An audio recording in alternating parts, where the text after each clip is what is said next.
Hello everyone, welcome back to another Tomato Sauce stream. Today we're going to be playing in the Angel Cup. I don't know if there's going to be a stream for the Angel Cup, but if there is, when we get knocked out, we will just keep watching that. I don't expect us to stay in that long, we don't usually.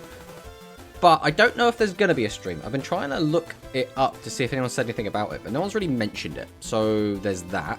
Beyond that, we'll talk about the leaks, we'll talk about the reveals, there's some speed stuff, there's a little bit of rush stuff, just a little bit of rush stuff. And obviously we have just had Lika get added to the card trader, which is pretty big, right? That fundamentally isn't gonna like necessarily increase the ceiling of Light Galaxy, but it will increase like the consistency. Suddenly you don't have to run quite so many spell cards. It also means you won't run out. Like right now in Light Galaxy, if you just mill both of your meteor charges, or if you use them both, well, you're out of piercing for the rest of the game, effectively. So having Lika, which is a recyclable resource, is really, really good.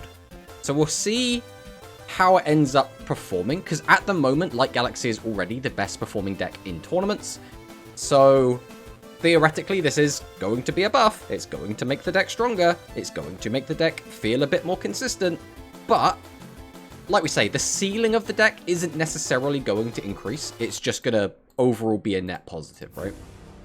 But beyond that, it will be tier list. We're going to be making our tier list today. Our first impressions. It has been a week since the brand new box has come out, so it is about time we weighed in on the argument and did talk about where we think everything has sort of landed. But let's see what we have in the chat. We have Dragon, Light Galaxy tier 0. Yes, I have been hearing a lot of people saying this. I think there's an argument that Light Galaxy is just the best deck in the game right now, but like, by how much, right? Is it in its own tier? That's a whole other question, and it's hard to know since Lika's only just come out.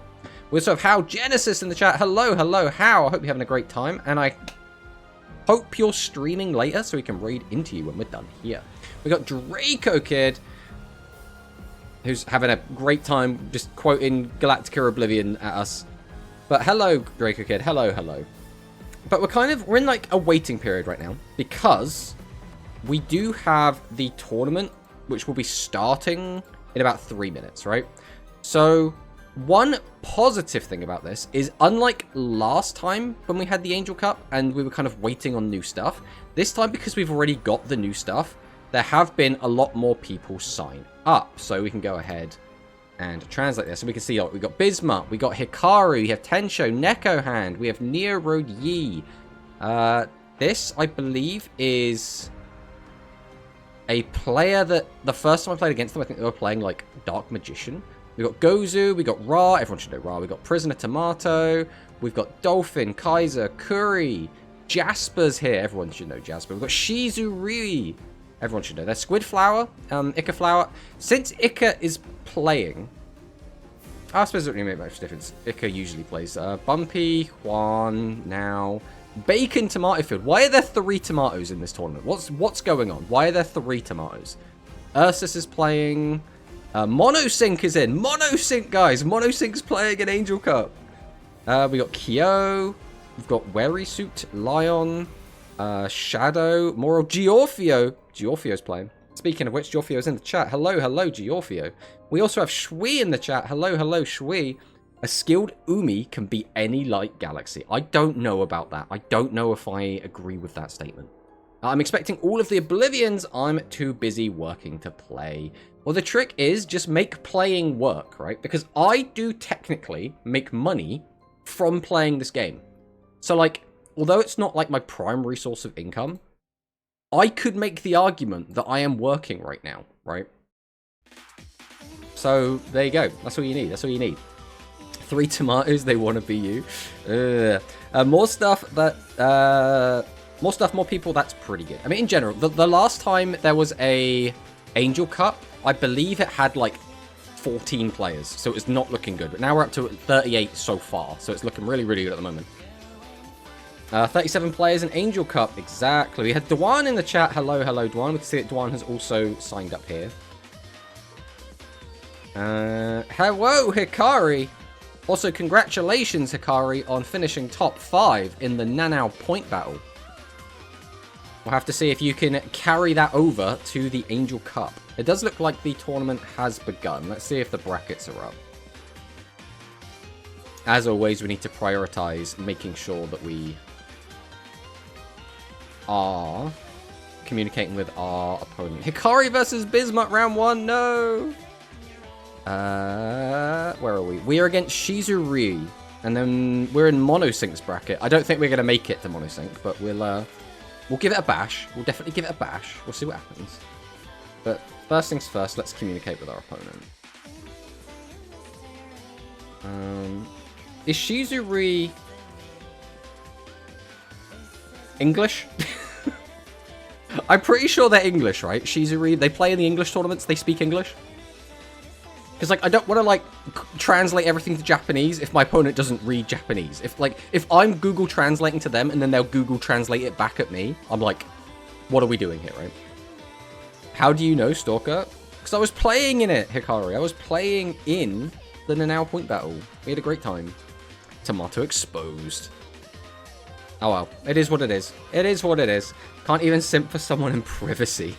Shizuru could speak a little more than JP. Okay. Well, I've just dropped the room code. I'm just not saying anything else. If they say something to me, I will respond to them in whatever language they use. Just send the number, I guess? Yeah, that's what we've done. That's exactly what we've done. But good luck, Giorfio, today. Good luck, Hikari. Good luck, Ursus. Good luck, Dwan. Have I missed anyone that's in chat that's currently playing? I don't think so, but maybe.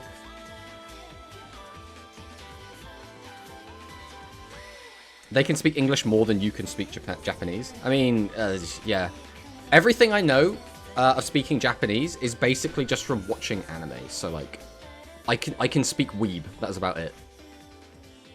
I'm going to need some luck indeed, TY. You've got this. I believe in you. Dwan will win the tournament. I hope so. I would expect...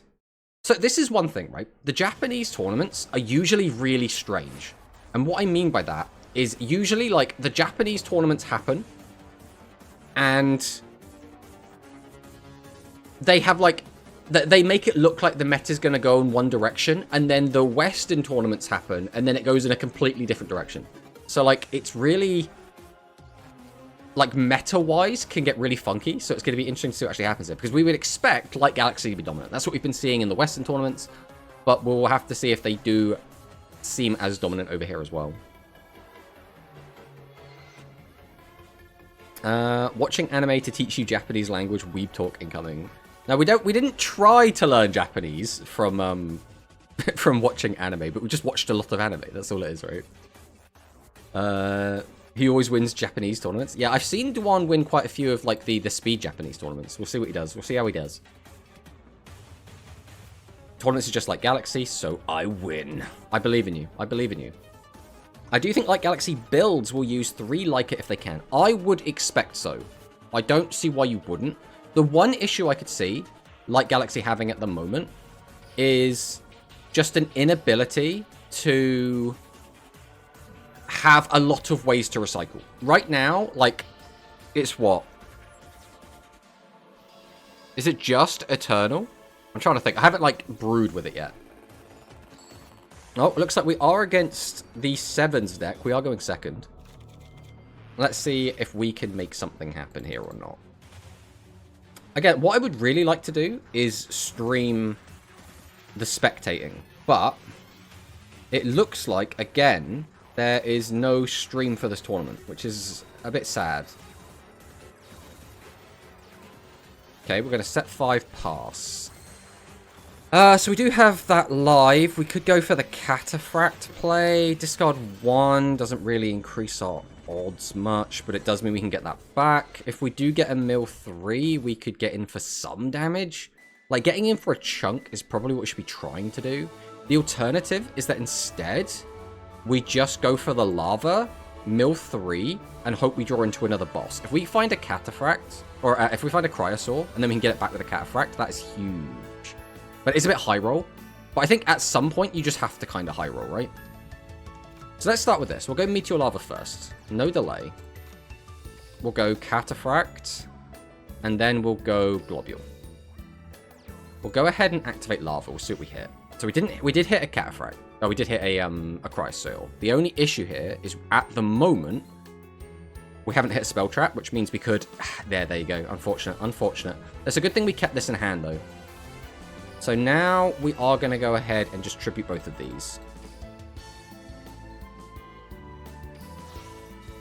Summon out the boy.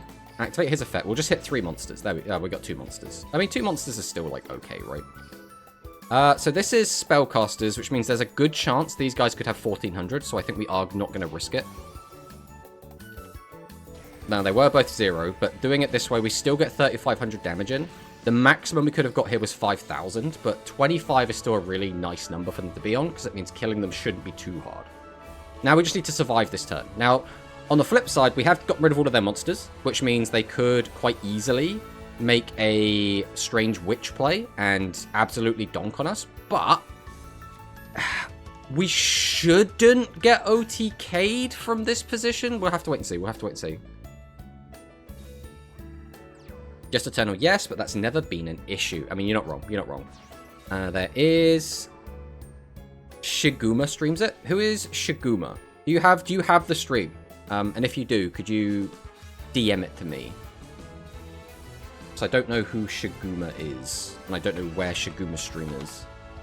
The other thing is I haven't, like, specifically talked to Shiguma about it, so I don't know if they're going to be fine with restreaming, but I'm sure we'll be fine. Here's the stream. You have to DM it, because the bot doesn't like it. So you can either send it to me on Discord or send it to me through a DM on thingy. Alright, we'll start out with Storm. We'll pop this. Okay, hitting Riding there is quite nice. We do not yet have Prophet. We have 1 Prophet in the graveyard. Oh, we also don't have thingy turned on. So we'll turn streamer mode on quickly so that you guys can stop hearing all the beepy-de-boops. There you go. That's a little bit nicer. Thank you for the pings, guys. For pinging me the thing. I realized what I said. That it sounded sarcastic. It was not meant to be. Just trying to focus. Alright, if we activate the skill, we can mill 3, which is nice. We can get 2 draws. 2 draws is also nice. If we activate this Natty, it doesn't do anything for us. We can get maximum back just 1600 and try and ram it in. If we just summon Tribute to get this out and use this goes up to what? 34. 34 over here would be 13, and then we could just attack in for lethal. So I think it's better to not discard Requiem, but there is no reason to hold on to Dark Hole Device, so we'll send that. That hasn't changed anything, so we'll go Glob, activate Glob. We'll go 1, 2, 3. Oh, I probably should have put the other Globule, to be honest, but it is what it is. We'll go ahead and tribute over this. Summon out Pale. Activate Requiem. Set. Go to battle phase. Swing over this. Swing into this. And then assuming there's no guard, we do claim game number 1. So, so far so good. So far so good. DMD, thank you. I really do appreciate getting that link. This Angel, yes, this is Angel Manicist. Welcome. Not like British sarcasm is a bad thing. I mean, the problem is that sarcasm is like the natural state for Brits. So a lot of the time it can get a bit awkward because people will think you're being sarcastic when you're not, and sometimes you just are being sarcastic, right? Let's see if we can get another dub here. I mean, I think we did get a little bit lucky there. Ooh. At least we're going second. As a going first hand, this is catastrophic. As a going second hand, this has potential. So let's see what happens. You can win here if back row's nothing. Yeah. I mean, we specifically hit the new back row. So we were expecting nothing.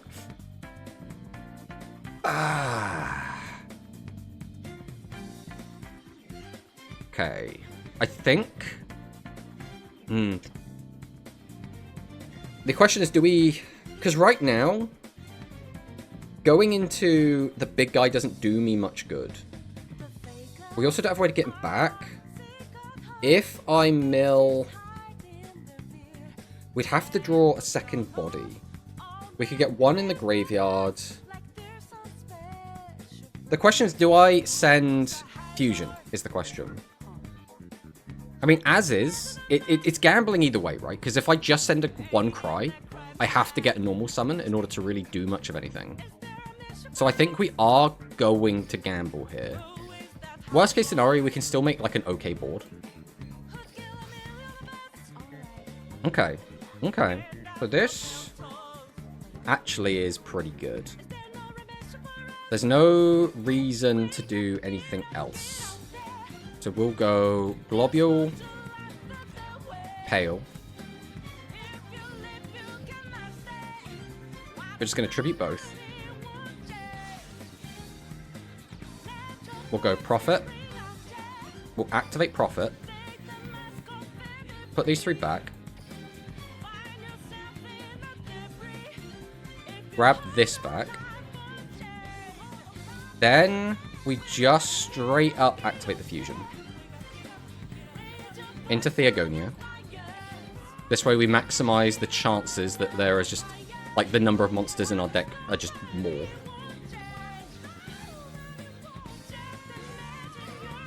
Chrysaor comes down, and we just need 3 monsters. 2 monsters is not bad. 2 other Chrysaor in the bin. We'll go to battle. We'll swing with this. Oh, that sucks. Okay. That really sucks. Because that's basically, he gets to have 2,500 extra life points now. I mean, we could have played around that, right? But, like, 1, who plays it? And 2, what were the chances he'd have the 1 of?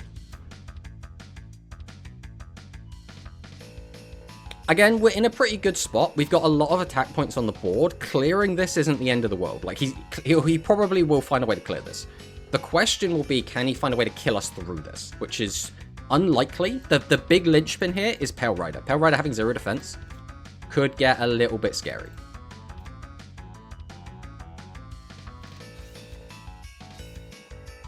Why no speed review? We'll do a speed review after Kim. Come on, you know this. Okay, so here comes the Charmy. Nothing we can do about Charmy. He just has the Charmy.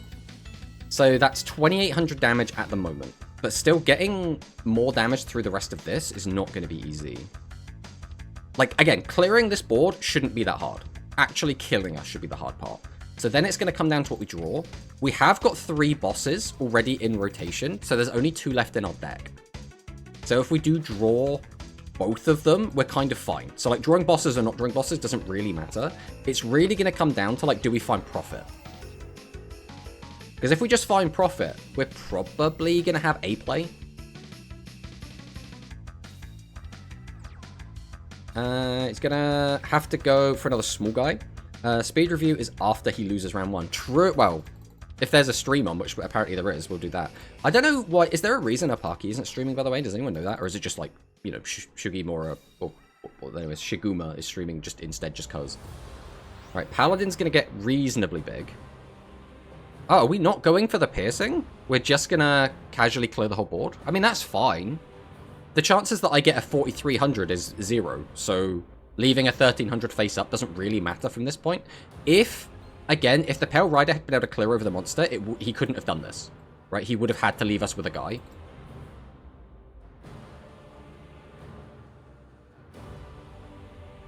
There's a fusion that gives us Profit back to hand. I will literally find the VOD later and show you later. I think I'm like half paying attention to a conversation here. Loving the new UI. Unironically, I do actually like the new UI. I've seen no one else say anything positive about it, but I actually really like the new one. Having to like scroll through is a... Ooh. Are we dead? 18 off, so you can now attack over that for 100. That can get him for 28. That's 29. I guess this works as well. Although you've effectively just missed 200 damage. Yeah. I mean, can't outplay TSA. I still don't think we made a mistake. I feel quite confident in what we did. We just couldn't outplay TSA, right? We just couldn't. There's nothing we could do about that.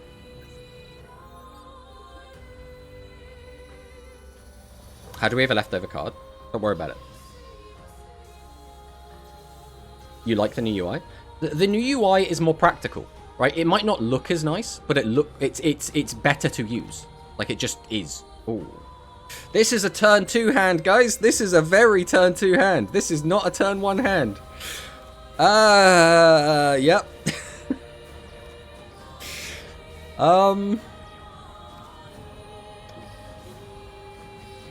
Well, let's just hope. Let's just hope. The one positive is, if he makes Charmy, he can't pierce over 0, because he has to change a battle position. So we'll be face up when he does it. That's like the one saving grace we have. Adds Fusion, adds Rhodey, sends... Oh no, he's got the Witch as well! Okay, to be fair, right, for 7s to get, like, the quote-unquote God Hand is basically just, like, open Witch. There's not really much more to it.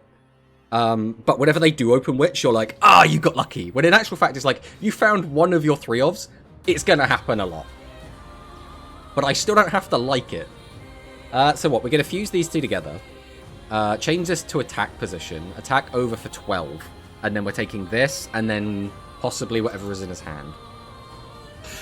Oh, this isn't looking good, guys. If we had more sets, we'd be A-okay. I mean, would we? He'd flip something else up. They'd pierce over something that probably had low defense. Maybe we were, like, always going to be taking a ridiculous amount of damage here either way. So maybe it doesn't matter too much. Okay. Let's see what we find.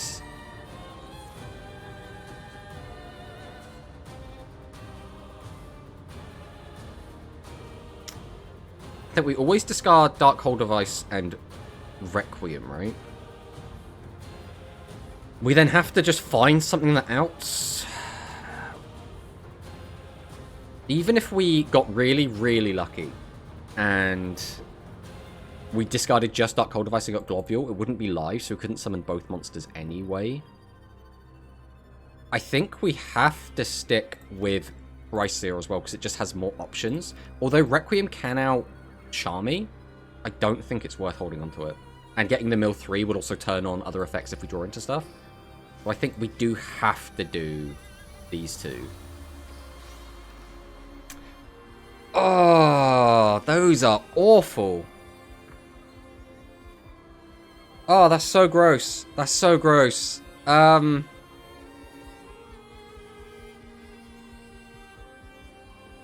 our options are Dark Hole Device, have a body, or just Chrysaor, pray for Raigeki. I mean, as is, it's not lethal with just Charmy. I think we're screwed either way, right? Because, like, alright, our options are, we activate Dark Hole Device, wipe everything, play one guy, and then we die to 2 normal summons, just straight up, we're just dead. Or we go Chrysaor, pray. Even if Chrysaor doesn't work, with Terrace, we might be enough. I actually think Chrysaor is the correct play. I think leaving just one guy is a much higher chance that we just die.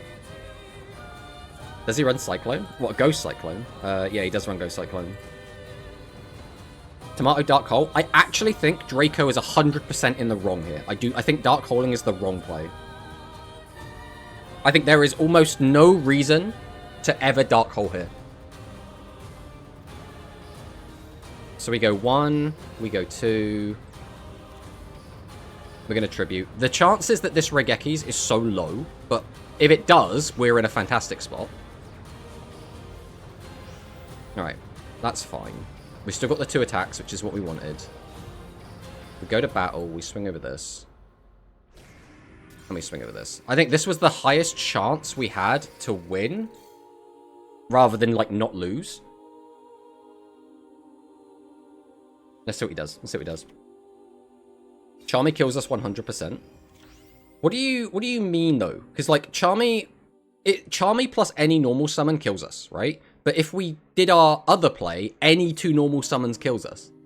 So it's like, what are we doing here? We're comparing one normal summon off the top versus 2 normal summons off the top. Like, legit, Draco is so wrong. He is actually so unbelievably wrong here.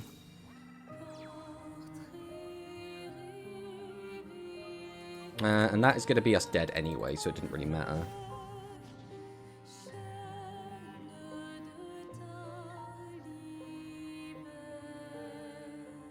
Yeah, but we were dead to just double Swordsman of Roadstar. Like, Draco, we were dead anyway.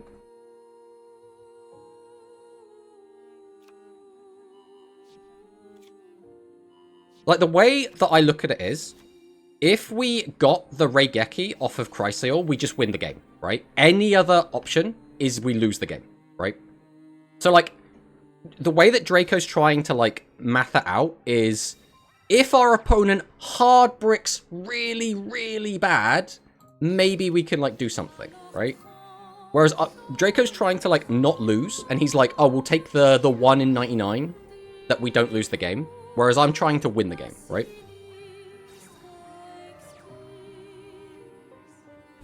Yeah, but it's better than just giving up, which is like your play was just give up, Draco. It was genuinely just give up. Alright, well that was the game.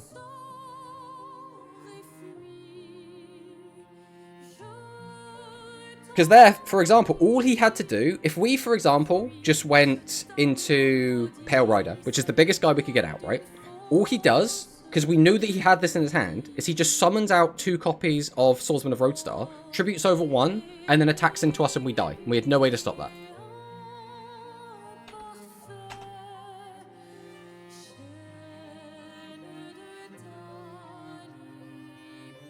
Alright, we'll submit that. So Draco, 100% wrong. 100% wrong.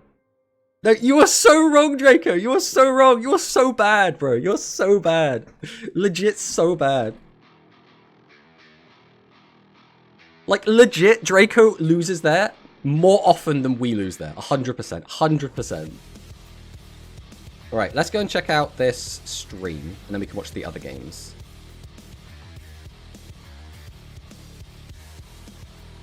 So we'll grab this. Come over here. Alright. Now, what ratio is he streaming at? 'Cause now we have to adjust based on it. Alright. How's that looking? That's looking pretty good. That's looking pretty good. Draco knows not the Galaxy way. Did you not learn from the League? Oh, apparently we're in an ad break, but we're back now, so... who are these players? Is that Doki Doki?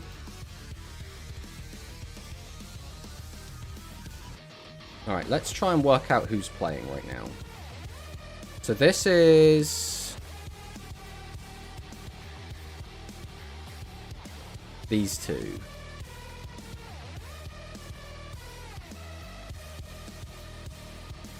So this is Deco Boko versus Lyron, or Lyron.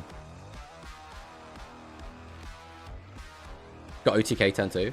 This is something I've noticed, is that OTKs seem a lot more prevalent this meta. And usually, like, Galaxy is the culprit.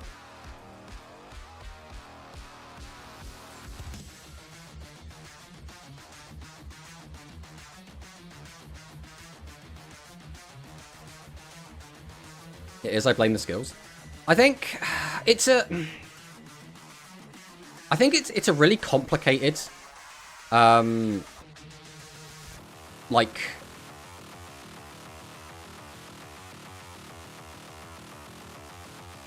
It's not...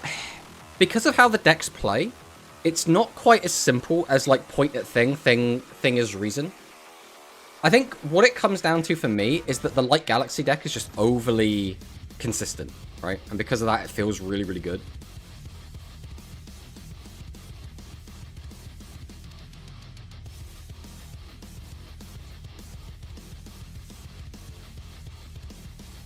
What we should probably do as well is put our Angel Cup thing up, right? We have that somewhere. Angel! There it is!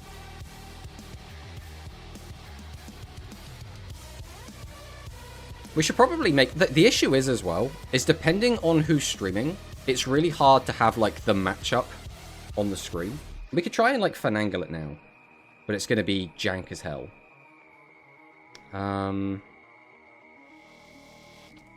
Alright, let's finagle it. Because we've got time. Like, we're waiting for the next game to start, right?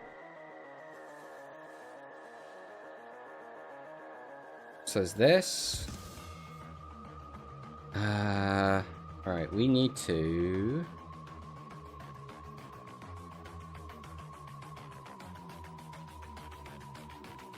Okay. Nope, that's not helpful. That's up there. We'll get rid of that. So what I need is whichever one is currently live, which is this one. I need to copy this. Paste the duplicate. Okay, so far so good. Now, we go up to here. Alright, right click.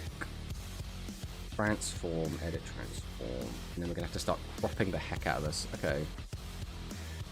Crop left by, like, I don't know, 1600. Oh, that's not helpful. What are we moving right now? It's moving this. Okay, we don't want this anymore. We'll delete this.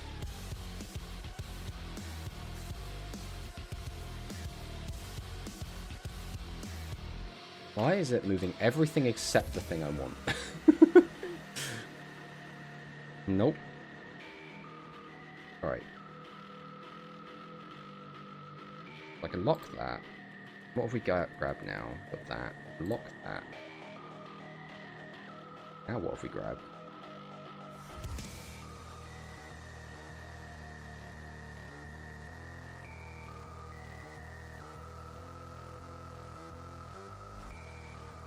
This was supposed to be like a really quick and easy thing, but this is ending up being the most... the most not easy thing of all time. Alright.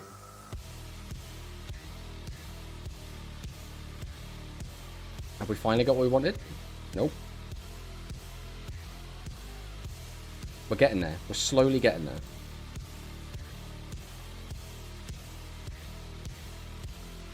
I'm confused as to why we can't grab this.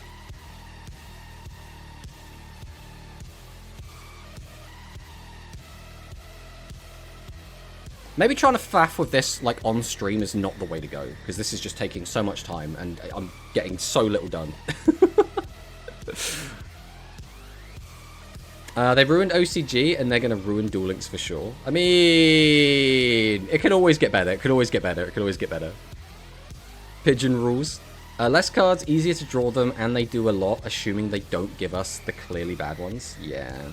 Yellow, we just got 2 new traps. I don't know what people want. 10 new good traps at once, lol.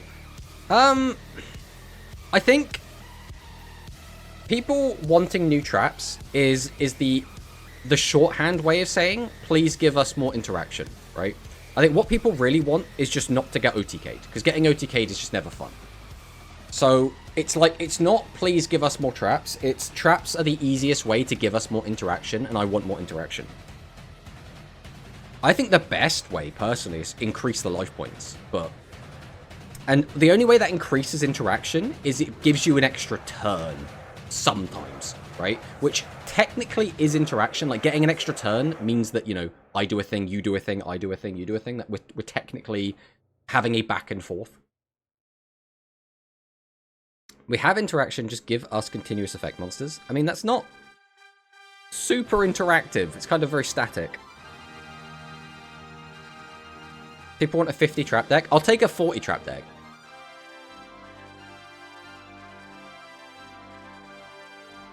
How does it balance the meta game when yellow button decides everything? I think that it's a combination of the two, right? Because if it's just yellow button, then we wouldn't see games like unfolding as they do. I think everyone knew going into this meta that Light Galaxy was going to be busted, right? Dark Galaxy would be insane if they had a better skill, right? It would be absolutely insane. And the deck can already pop off. It can already do, like, crazy things, right? The issue, in my opinion, is spellcasters. Because spellcasters, if they didn't have Charmy, I think the deck would be fine. And even with Charmy, I think if they didn't have Strange Witch, the deck would be fine. But because they have all of that, the deck ends up feeling really, really strong. And I think it would be the best deck in the game if Light Galaxy wasn't just better, right? So, like, it's weird. It's like they went out of their way to make two really good decks that are really consistent and really, really powerful. And then, like, Dark Galaxy, they went, oh, you can have this as well. This is kind of Gamba, and sometimes it pops off, and if you draw the God Hand, it feels, like, absolutely incredible, but other than that, it's kind of whatever. And then, I don't know what they were going with Dragonic. Dragonic is just kind of... Dragonic exists. It's there. Barrier statue, best interaction. Real. More traps won't guarantee anything, though. You just have them, but still have to draw them when you need them. Well, that's the thing, then. You just give us a skill that sets traps, right? If we have skills that can set up OTKs, why can't we have skills that set up defensive plays, right? We could do it. Now, Konami would never do that, but we could do it. In my opinion, this meta is the least yellow buttony. 2 of the 3 best decks are skill. The skill only fix the hand. 1 just gets you a +1 twice. The SRM skill is busted because the deck is mid without it. I would make the argument that the Light Galaxy deck would still be good without the +1 from the skill. It just wouldn't be probably like the best deck, right? So I think if we took away the +1 from Light Galaxy from the skill, I would say Light Galaxy drops down to probably just weaker than Dark Galaxy, and then we have a solo tier 1 of spellcasters.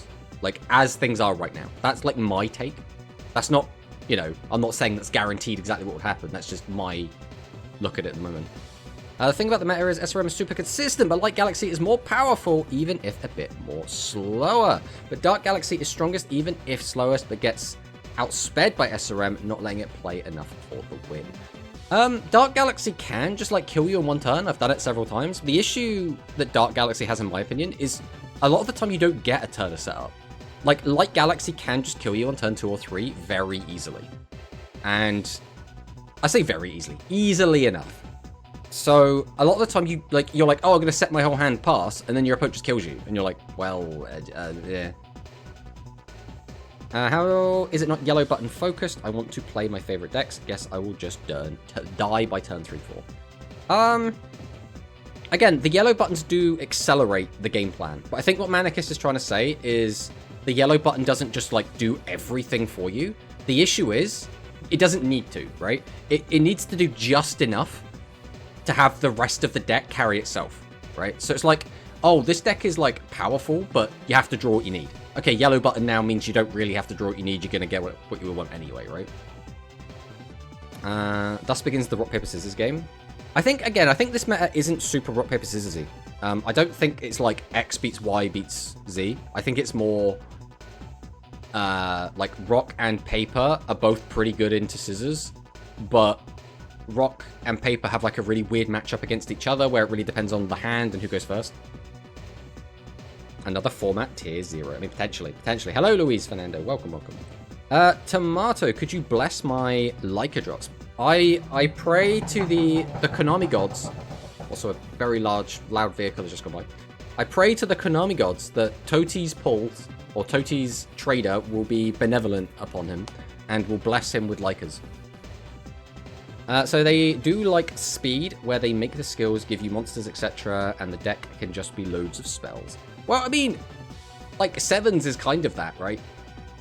Well, the deck's literally gatekept by the new yellow button. I mean, yeah. You can't play other decks reliably, but I mean, that's by design, right? It's... If Konami wanted to have a shit ton of viable decks, they could do that. If they wanted to give old decks, like, new skills, update the skills to make them more playable, they could do that. But there is no incentive to do that, right? Because they want you to buy the new packs, so they are incentivized to make the new stuff better than the old stuff. And every single set, they are incentivized to do that again and again and again and again. But that is not just a Duel Links thing. That is a thing in all card games, right? They have to keep getting you to buy more and more packs. And some people will do rotation to say, we'll keep everything like kind of at a moderate level, and then we'll rotate out so you have to buy the new stuff if you want to keep playing.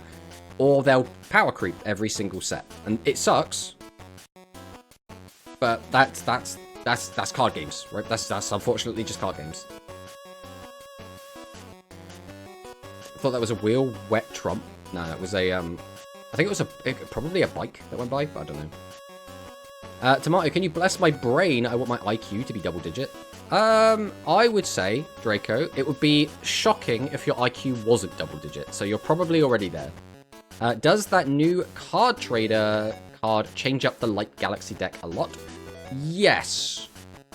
It depends what you mean. In terms of, like, does it change the playstyle? Does it change the ceiling? Does it change fundamentally what you're doing? No.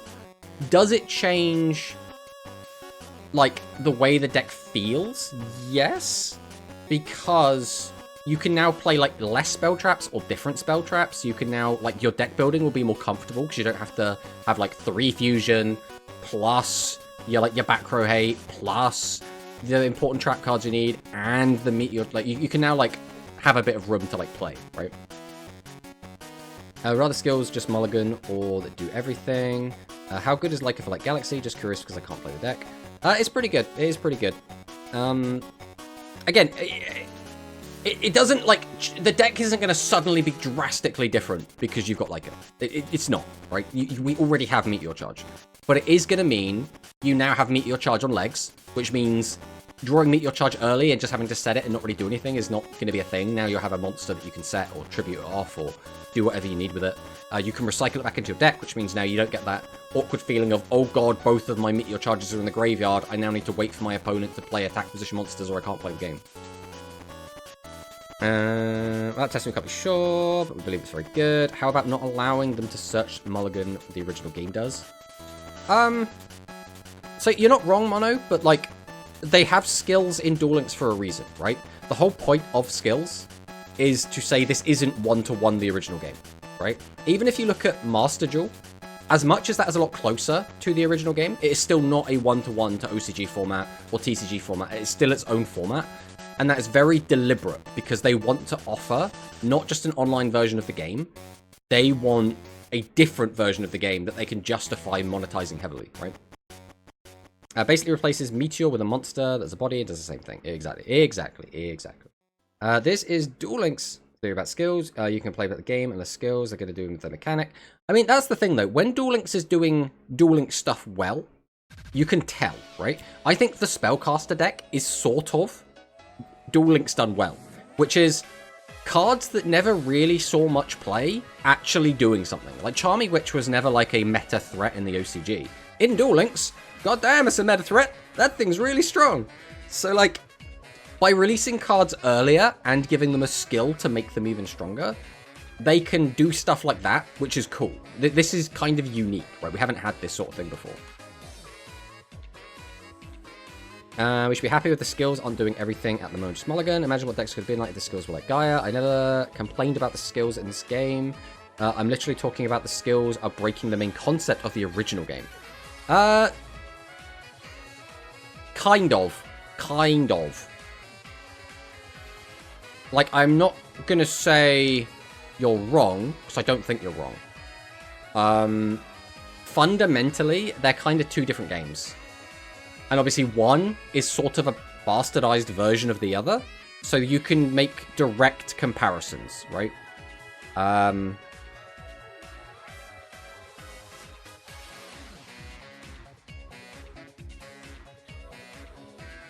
I suppose the argument gets muddier when you consider the fact that we don't have a good way to play OCG. Like, we have to use emulators. And emulators is fine, we get by with that, but it's not official, right? It would be nice if we had, like, an official way to actually play the real game, right?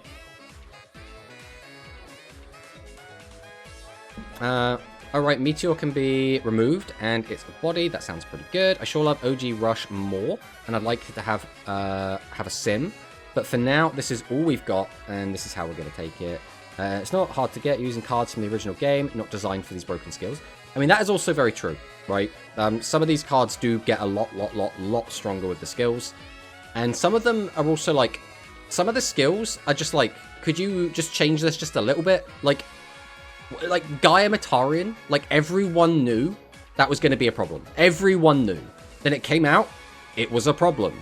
And then we were like, okay, they're going to change the skills so you can't use Matarian. And then they didn't do that.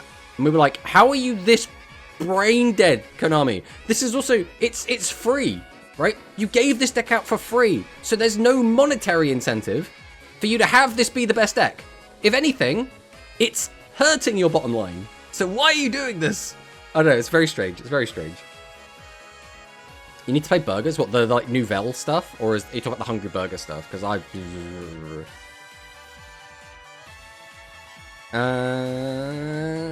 any of the new speed decks you're interested in? I have always been a branded fan.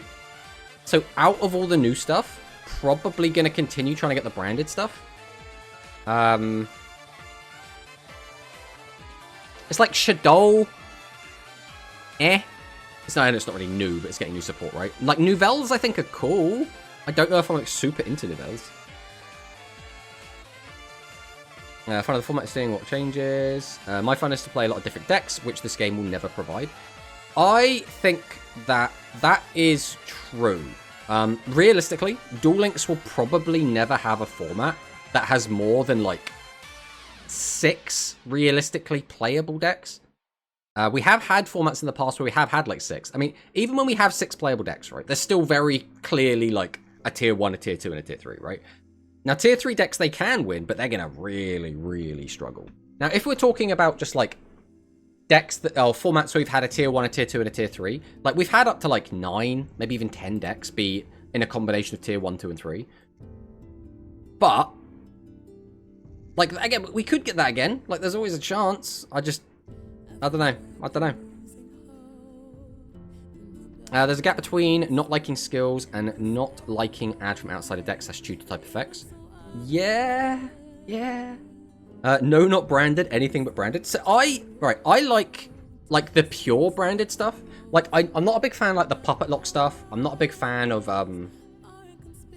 like all of the gimmicky shit in TCG that kind of worked its way into branded and kind of corrupted it.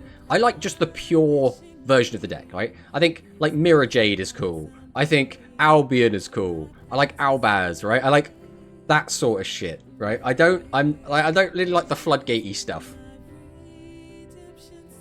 Right, but skills have to add sometimes to make decks actually relevant. Otherwise, the skills will never amount to anything for bad decks. I think the issue is where they put the creating cards out of nothing, right? If your deck is dog shit and you get to create a card out of nothing, no one's gonna give a crap. If your deck is fine, right? Like Galaxy on screen, right? Over there. Like Galaxy, like your deck, Udius, is fine, right? Your deck is fine. You didn't need a skill to create a card out of your ass. You didn't need a skill that gave you a free +1, but even if it was going to +1 you could have got it from the deck. There was no reason you needed to create it out of thin air, right?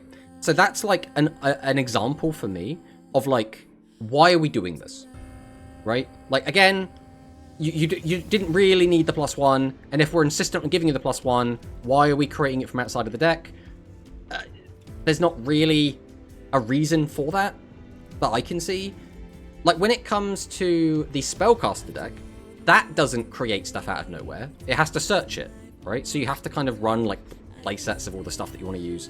I think it's weird that, like, how they pick and choose which ones create stuff, which ones don't.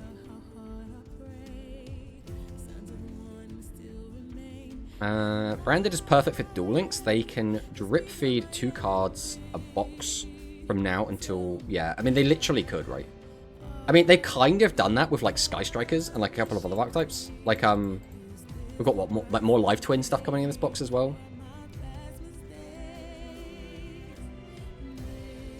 Hating a format that exists because of the thing you hate makes the format bad. It's just tastes. Saying you must like it. We're saying you play, you're kind of accepting the limitations of the format. I would, again, not really trying to mediate or anything, just trying to, like, take what people are saying at, like, face value. I would say that fundamentally, OCG in general is better than Duel Links, right? And from MonoSync's perspective, he sees the potential of how good Duel Links could be with like a couple of small changes. And like we say, there's no official way to play OCG. So you just have to use emulators or like buy the physical cards, which aren't even in our language. So like, it kind of sucks. But like Manica says, this isn't trying. Duel Links isn't trying to be OCG Rush Duel, right? It is trying to do its own thing. And, you know, take that for what it is. Sometimes they'll make decisions that are really, really cool. Sometimes they'll make decisions that are really, really lame. And that's just how it's going to be, right? I think Light Galaxy is better than Gaia Matarian on this moment. Udius took lessons from a fellow protagonist, Yuma, that allows him to create cards out of thin air. Yeah, you just like... What was that mechanic called? I say mechanic. What was that thing that Yuma does where he just like makes cards out of nowhere? Well over 1 hour for Rush. I mean, that's gonna happen, Kimfriend. It is a tournament. Nobody forced me to like it. I'm just giving criticism. Talking bad about bad design doesn't mean I'm hating the game. I think, though... I think it's not as cut and dry as to say, like, the design is just fundamentally bad. I think it's more... The design is going in a direction that I don't like, right? Because, like, fundamentally saying the design is bad implies, I guess, just that, right? That it is bad and that there is a good. But I think all of that is somewhat subjective. So, like, I get what you're saying, but I think people are going to argue, like, semantics in this sort of thing.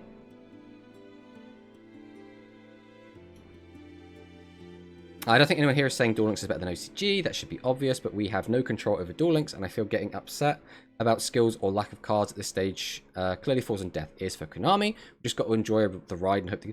I think, though, there is something to be said for venting frustration. First off, if there's something you don't like about a game, you should not shy away from voicing your opinion. Because, first off, if nobody says they don't like what is being presented to them, why would the developers ever change it, right? If enough people got together and basically said, we don't like this anymore, we're going to boycott your game, we hate this, Konami would change it, right? Because they don't want to lose the money from it. So I think there is an argument to say you should, if you don't like a system in a game, or you don't like an update, or you don't like anything, it is important to voice your concerns. Now, those might fall on deaf ears, but it's still important to voice them. Because at the very least, the community might get behind you, at which point the number of voices that are saying that get louder, at which point, you know, at what point can the developers just not afford to continue ignoring it, right? As well as, rather than, like, silently get, like, passive-aggressive towards something, I think it is better to just vent frustration. Especially if there are like-minded people that you can talk to about it. Because at that point, they are willing to listen, and they can then add to the argument. I don't think just, like, quietly accepting something because you don't like it is the right way to go about it either.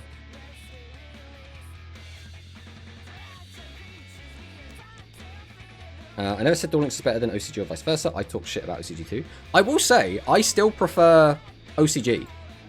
Like, I'm saying it. I prefer OCG. Do I prefer OCG right now? You know, Harpy's kind of a bit nuts right now. It's kind of a little bit overpowered. It's kind of a little bit crazy. So maybe we don't like that deck quite as much. We got to try and keep track of where we are as well right now. I guess we could, like, quickly nip over to the brackets. Let's see if this is going to update. There we go. So it looks like Bismuth did take out Hikari. Unfortunate Hikari, but congratulations, Bismuth. Bismuth's currently playing against his opponent up here. I guess we could also translate this. That would probably make life a little bit easier for us. Is that Quick with a Prime subscription? Thank you so much, Quick. Always do appreciate the subs. Just subscribed with Prime. Give overpowered decks. No overpowered decks. Well, we kind of already have lots of them, but you know what it is. You know what it is. But what do we have here? We have, unfortunately, Bacon Tomato Field got knocked out. Moro has advanced to the quarterfinals. We have Squid versus Ra going on. The winner plays against Jasper. It looks like Kyo got knocked out. Ursus has been winning his way up, and he's currently against Dwan, who did knock out Prison Tomatoes. All the tomatoes are gone.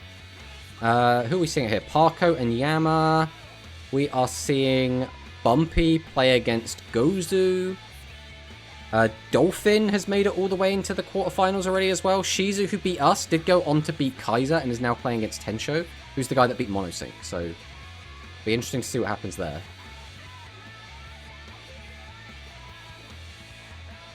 Alright, so now we're hopping into... Right, who is this? Who are we watching? Who are you all? Unfortunately, the quality just doesn't seem particularly good. But this is like max quality, so we're not getting any better than this. Alright, this is the Korean VTuber, which is this one. Wait, who are you against? Is Korean VTuber not who I think it is? Who are we against? We're against... Alright. We're gonna go back to Japanese and see if we can see this. Right, Korean VTuber just lost to... I wish I could just read Japanese. It would make this so much easier.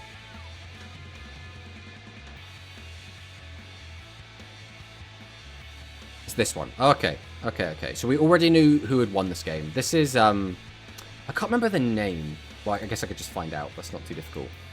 Kaisan. Kaisan is someone who keeps entering these tournaments.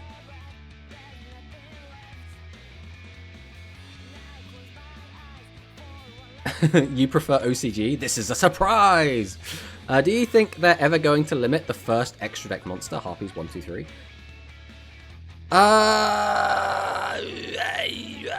Maybe. Though, you know, anything could happen. Anything could happen. Game 3 I bricked so hard, I probably would have lost against insects. Ooh. What were you playing, Hikari? Were you on the DG, the LG?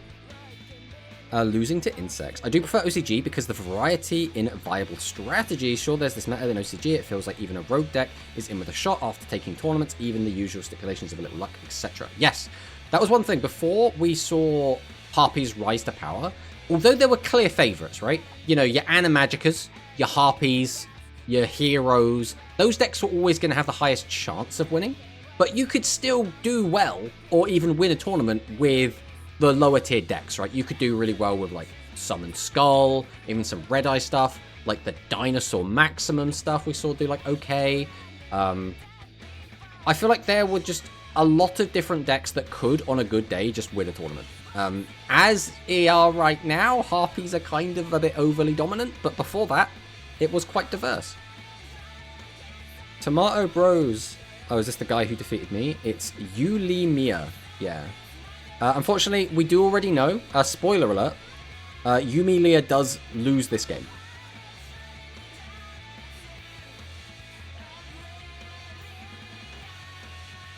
So it does look like Light Galaxy has advanced. I also don't know what Maoru's on, but Maoru has won 2 games and is also in top 8. So top 8 is Maoru and Kaisan. So Kaisan is, you know, the Light Galaxy player at the bottom here.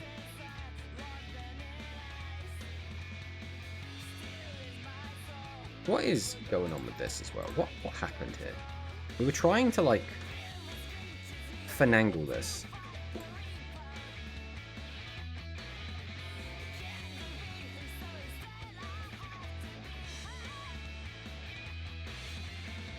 What if I do this?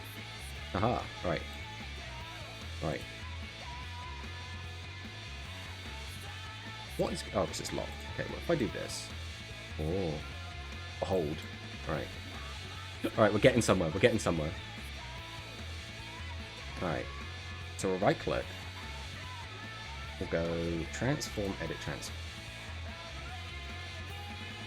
It's what? 19, so probably about 14. Oh! That's not what a crop is supposed to do. What is that? That's not how a crop's supposed to work at all.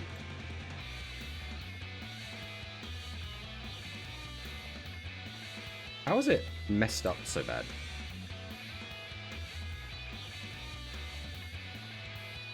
It's stretching it. That's not what...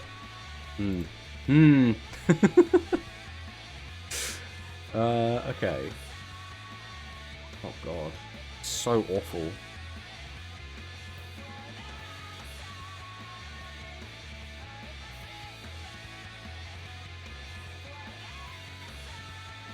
Why is it not cropping correctly? Because Dark Galaxy is kind of cringe. I mean, Dark Galaxy is kind of cringe, to be fair, Soramir. To be fair. It is a little bit cringe. But we love it anyway, right? We can't hate on it.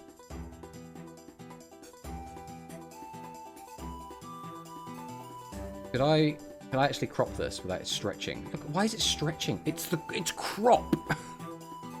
It's cropping. Why are you stretching when you're being cropped? That's not what cropping does. Why is this program so bad? Can't do anything about that. Can't do anything about that.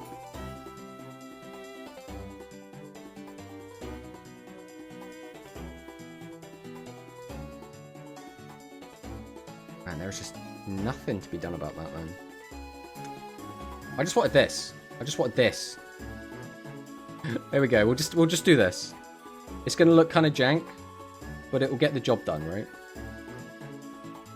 Is that even? It is stretching it. Okay. Behold, we can now see the players dueling. We'll have to try and sort that out at a later date. This was never an option before because Apaki hides it.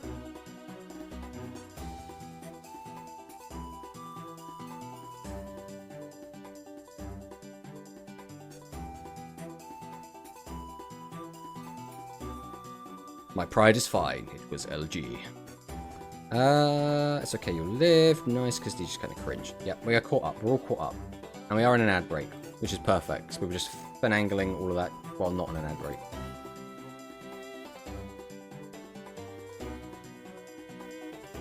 Right, can we make this look any nicer? Probably not.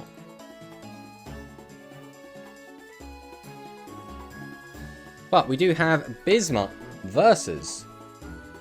Who is Bismuth against it? Where even is this game?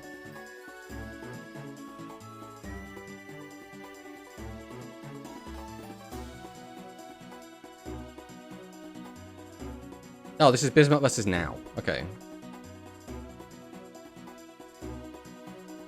Good old Light Galaxy Mirror. Who doesn't love a good old Light Galaxy Mirror? I'm going to see some back row hate come down. We're going to keep popping. Some more back row hate come down. Bismuth's having his back row completely destroyed. Boat's going to come down. We're going to add back the fusion. Add back Galactica Oblivion. So that is a really good use of it to facilitate the skill, which will get us the discard draw as well as creating a secret order out of nowhere. We can then activate the fusion, combine them together into extra plasma, who can now deal with that last back row. So Bismuth, who managed to end this turn with 3 back rows, had them all destroyed because, you know, just like Galaxy things. Then we're going to see a fusion play of all 3 monsters into Eternal Galactic Oblivion. How big is this going to get? We have only 4 cards left in the deck, so it's quite likely this is going to be like 7k? Just over 7k? 8,000! 8,000 attack, guys. And this is why, this is exactly the reason why. We were a little bit worried when we had like 6,000 life points announced, because we were like, you know what? Sometimes you could just kill your opponent with 6k life pretty easy. Will we see Sevens and Dark Galaxy build their deck anti-Light Galaxy? I mean, potentially, right? Potentially. We've already started seeing people put anti-Dark Galaxy cards in. Like the Guard is a good example of that. The issue is the more you build your deck to be like anti-Light Galaxy, I feel like the more you let Dark Galaxy have a stronger matchup into you. But Dark Galaxy doesn't necessarily have like a fantastic matchup into a lot of decks anyway, so maybe it doesn't matter. But then again, sometimes they'll just get lucky and it'll just feel really bad when you lose to it. Soramir on a 3-stream streak! Congratulations, Soramir. Eternal is the new Miragius. I lost to a misplay. No, Duan! But you did lose to Ursus, so that does mean that Ursus is going to be advancing into the top 8. And he'll be against either Ra or Jasper. So, I mean, if Jasper makes it in, we might just be seeing, like, it's just going to be Westerners the whole way up. You never know. Release a new skill, start the game with 8,000 life points. I mean, we kind of have that in speed, right? So why not? Why not? Whistling Bird's in the chat. Hello, Whistling Bird. Welcome, welcome. Hope you're enjoying your holiday. Okay, Bismuth has got out double Plora. We're going to use the effect to add back the Galactica Oblivion, which means we could, if we want to, activate the skill discarding the Galactica Oblivion, like we did see now doing in the last game. Simply be lucky. Real. Delete the game. Why do you want to delete the game, Sora? What do you mean?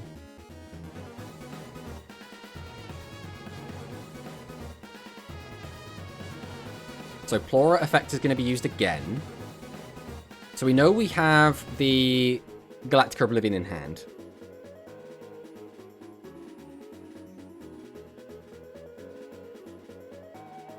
If I don't win, the game is bad. Sure. It's that shrimple. I believe it. I believe it. It's one of those things as well where if you're playing the best deck in the room and you're losing to the not best deck in the room, then it's like, what happened here, right? Did you just get really unlucky? Did something go bad? Did you misplay? But if you lose on anything that isn't the best deck in the room, it's kind of like, it's whatever, right? You didn't lose on the best deck in the room. Delete the game too. Oh no. If I misplay, it's the timer's fault. God damn you, timer. So I was playing in Hikari's tournament yesterday. No. When was I playing in Hikari's tournament? On Saturday? Was it Saturday? No.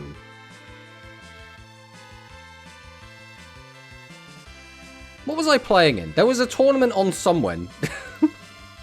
I think Hikari was streaming it. Was it Cloudy's? No, Cloudy's was mono. Dynasty? Was it Dynasty? I think I played in Dynasty that Hikari was streaming on Tuesday. And in that, I played against Yaden. And I literally had lethal on board. I had everything I needed to just end the game. And I just click and dragged my Oblivion into my opponent's Eternal Galactica Oblivion and threw the game. And I was like, ah! Like literal misclick. I think I had like 30 seconds on the timer. And I was just like, I wasn't like super rushing, but I was like trying to get through it quickly. And I just like completely misclicked and absolutely threw the game. Like feels so bad. Feels so bad. Yes, there you go. Dynasty. I had 2 Plora in hand, and I used the skill sending 1, but should have just milled once with Plora in case I mill Fusion for Oblivion. Yeah, it does happen. It does happen. Tomato casting or tomato watching? If so, who is streaming? This is Shiguma. Shiguma is the one that is streaming the tournament. That's why we don't drag to attack. The issue is, first off, 99% of the time, it's fine anyway, it doesn't matter.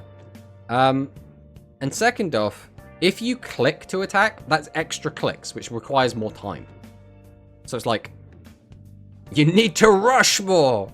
He's absolutely right. He's absolutely right.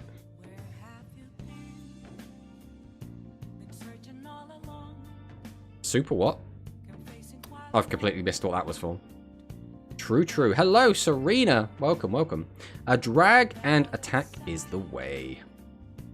I mean, I like dragging and attacking. It feels good. Feels good to do.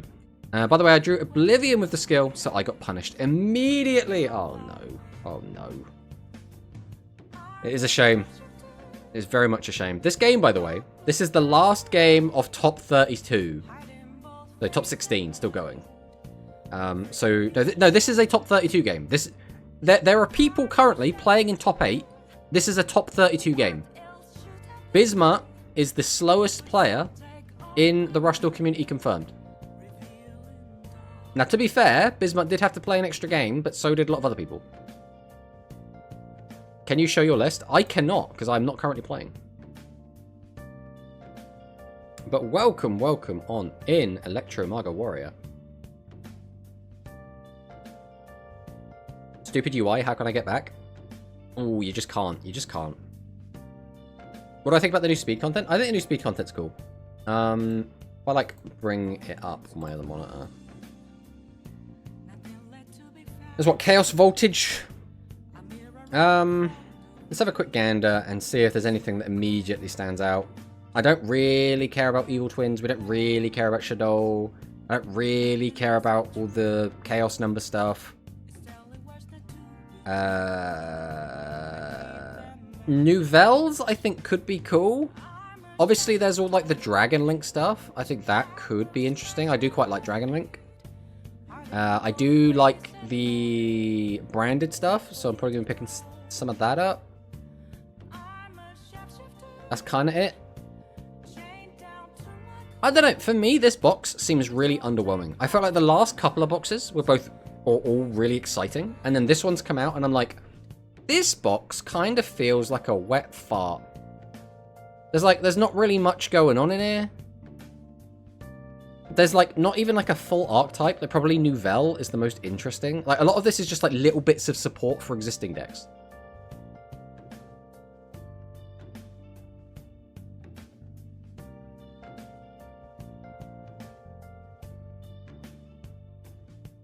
It's a tournament. Yes, this is the Angel Cup. Yeah, I was saying no to wins until I saw the official version of the skill. Well, you know. Shadows are kind of crazy. I think the thing is, right, the Shadow cards that we're getting, right? Getting Shadow Fusion, right? Getting... like... what, App Cologne, right? Like, some of these cards are really, really good cards. But it's not really a new deck, is it? We're taking a deck that was kind of meta not that long ago and then just giving it an extra boost, which is like, that's fine. It's just kind of like, eh.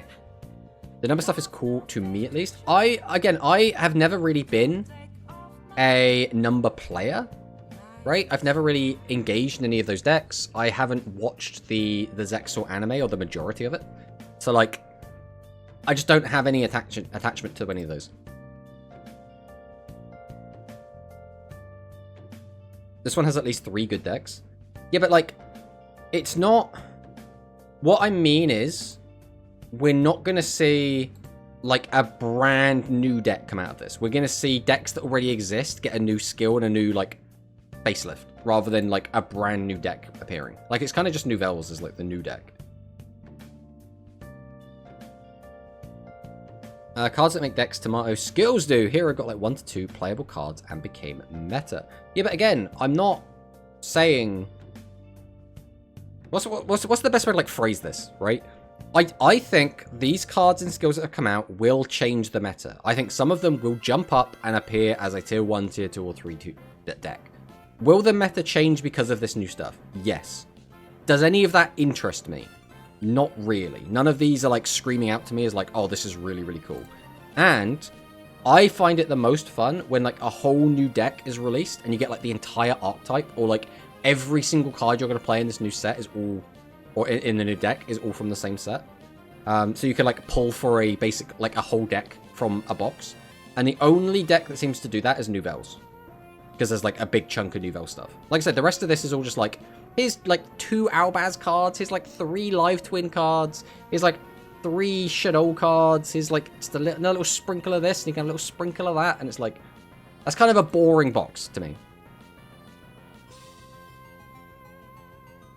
+6 deck is, +6 deck extra is crazy. I mean, yeah. Is Nouvelle good? Yeah. Nouvelle is kind of like a fun archetype rather than like a good archetype. Still trying to find the new speed deck to invest. Yeah, totally get the point of this game. Like with Exosisters, minus Martha.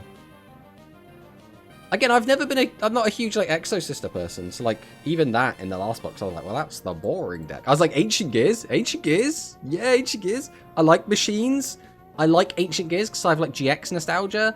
I think like playing a big, chunky OTK punch you in the face deck is really cool. So like to me that was exciting. But in this I go, oh, you know what? Having Albion would be cool. I like Albion. But even that, I can't get super excited because we're still missing so much of the rest of it. Like, where's my Branded Fusion? Where's my, like, Mirror Jade? And Nouvelle is the does your opponent not read archetype. Isn't that kind of Exo-Sister as well? Okay, who is going to win out of Bisma and Now? I believe this is game 3, right? Ancient Gear is awesome. Big machine bonks for big number. That's what I mean. I'm a simple person, right? I don't need my decks to be insane. I don't need them to be super complicated. I don't need to spend 20 minutes comboing off. I just need a big robot to punch someone in the face and kill them, right? I think that's just cool. The Exo is the I Go First deck. Ah, I see, I see. Hello, Victor. Welcome, welcome.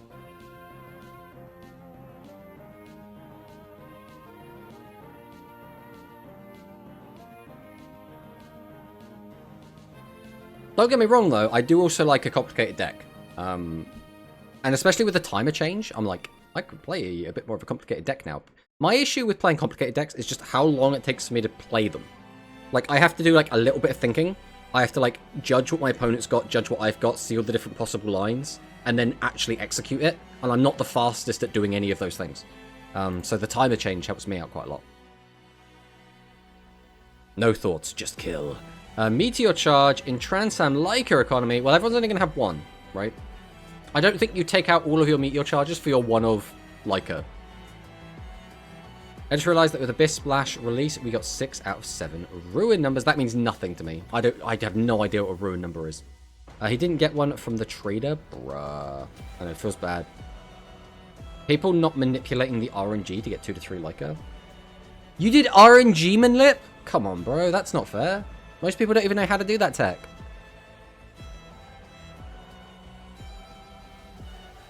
Last one can never come out. It's not a fun card. I mean, there's a lot of not a fun card that are currently in the game, right? Oh, we've seen it come down. We flipped down the Oblivion. We still have a 5-card hand. 4,000 life points is actually kind of scary here. We could actually see a player die this turn. So, the other question is, a lot of people were calling for Magic Cylinder to come out. Would you still want Magic Cylinder in this format?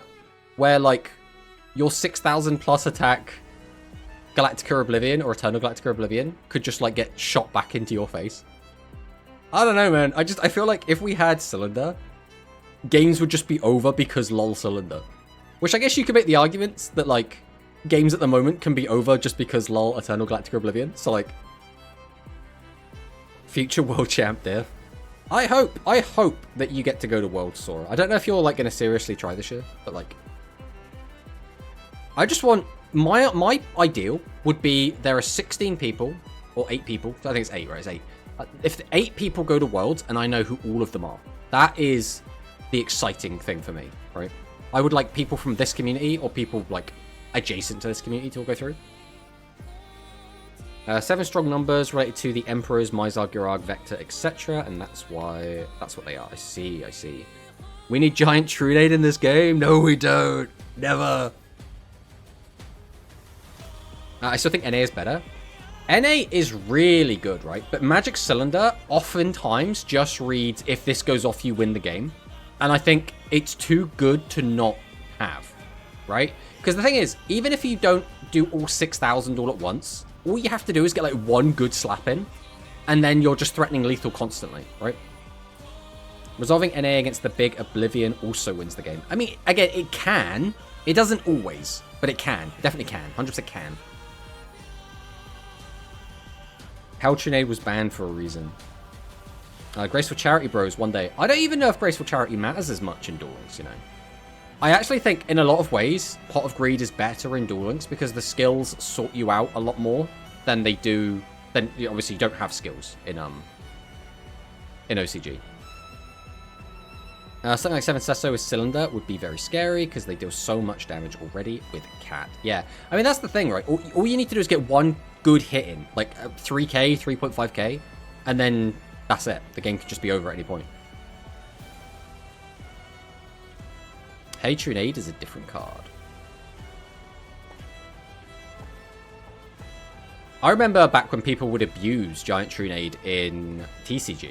Because you could activate a bunch of, like, continuous and field spells, activate all their effects, and then Giant Trunade them back to your hand, and then use them all again. And there were, like, some really loopy shenanigans you could do with it. That's the reason it's banned, so it wouldn't change its better card.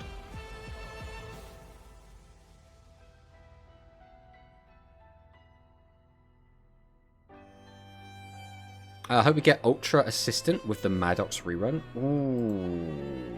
I don't actually know what we're going to get with the Maddox rerun. I think the bird makes sense, right? The little bird. Like, not Vocalized Phoenix, the other one. And then you just need something else, which is probably going to be something meh. The thing is, because we've already got the fusions out for Go Rush, we could get any other Go Rush fusion stuff, right? We could get... They could just drop the Pyro Fusion stuff. We could just get that, if they want. And that could be the Noodles and the Chemicalized stuff, or just the Chemicalized stuff. But, like, there's no reason to get those with the rerun, because we would have got a skill for the rerun, as well as... Like, it would be really weird to have the rerun and then just give us, like, the fusion monsters. Like, as the cards we got the rerun.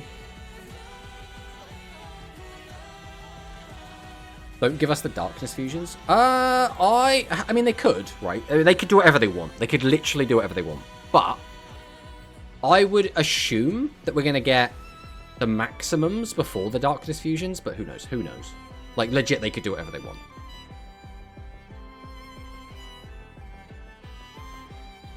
Quantum already has one. Guys, anyone playing against Quantum in Rushdale Coliseum, he already has one Lika. Take notes. They added a new 7's ID, so Tiger will be after WCG Cope. Just believe, just believe.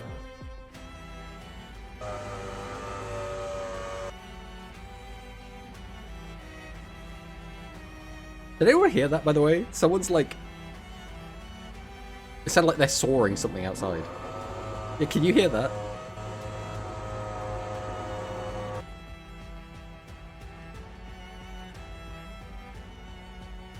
Oh, this might be bad. I can't shut the window, it's too hot. But that is I don't think that's gonna stop anytime soon. We're just gonna have to mute every time it happens. It's like a truck. No, it's someone like sawing something, like with an electric power saw. But there's all we can do is mute when it happens. And that's if I catch it as well. Because I've got music playing in my ears, so I won't always be able to catch it.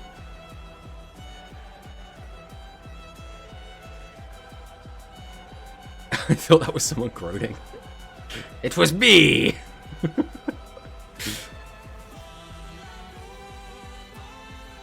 Okay. This is a awkward board, right? We've mirrored our monsters on either side. We don't have any way to attack over. We can crash.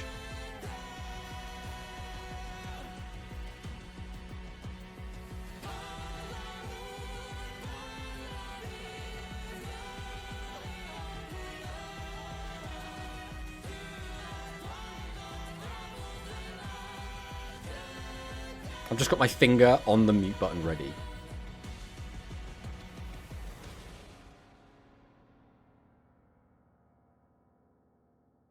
Okay, we're setting back row. We're going to battle? What do we do here, though? Like, do you just attack over Eve and then nothing else? Or do you, like, crash? You can't crash everything. Are we crashing everything? Surely this is not correct. Surely that was just wrong. Oh, but if you leave it, I guess you just, like, guarantee your opponent gets Eternal. But now it's completely empty board. You haven't even got back row to protect you.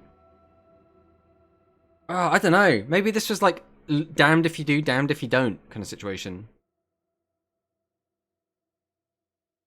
We have music playing. It's music. It's just one of those, like, massively long outros. There we go.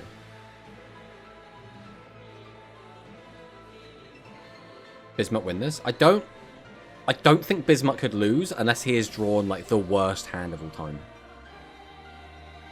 We've already gone Klein. Klein gets us back Oblivion. Oblivion turns on the skill. We get the free create, assuming we haven't already created 2 cards this game. It's kind of nutty.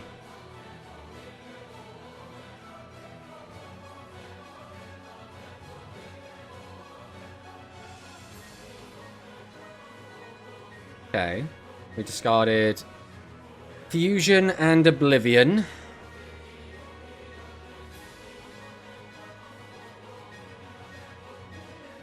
Looks like we haven't... Oh, we are creating. We've created Boat. We summon. This game might actually come down to deck out as well if something, you know... I mean, what could it possibly be, right? Surely we go into Boat. If it's... I mean, it has to be... Yeah, there's no riding or... Well, there's 2 riding and compulse in the graveyard. So, like... It has to be, like, the last riding that you chain to Plasma coming out.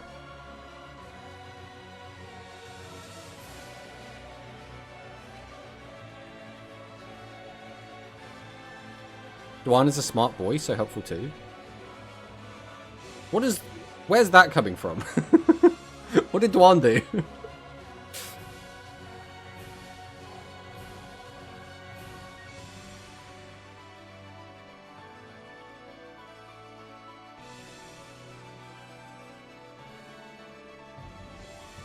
Yep. This is still... This is top 32 still. This is the top 32 game. So just to, like, put this into perspective, everyone. This is this game up here. Bismuth versus Now. So Bismuth has just won, so he's going to advance. But the other games, like, we're already in top 8. Ra and Jasper's still going on by the look of it. We'll hit a refresh on there just in case there's been an update. Because sometimes it, like, usually it updates, but sometimes it doesn't. I love as well how, like, messed up this looks because of this UI that we've got on. But it's fine, don't worry about it. Okay, so yeah, it does look like it's pretty standard there.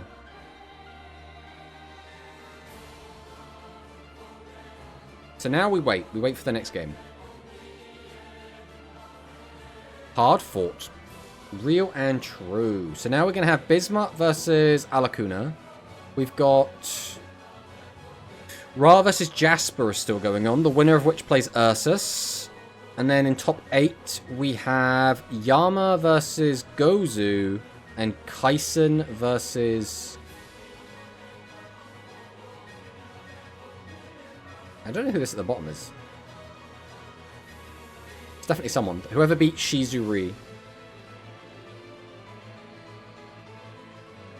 I imagine it won't take too long for us to jump into the next game.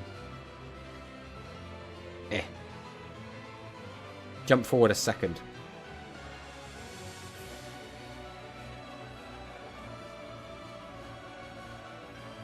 He's called Tensho.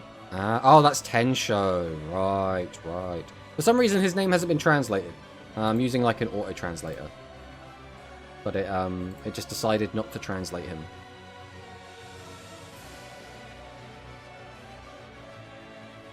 He was the one that beat you, right, Mono? What was he playing? Was he on Light Galaxy?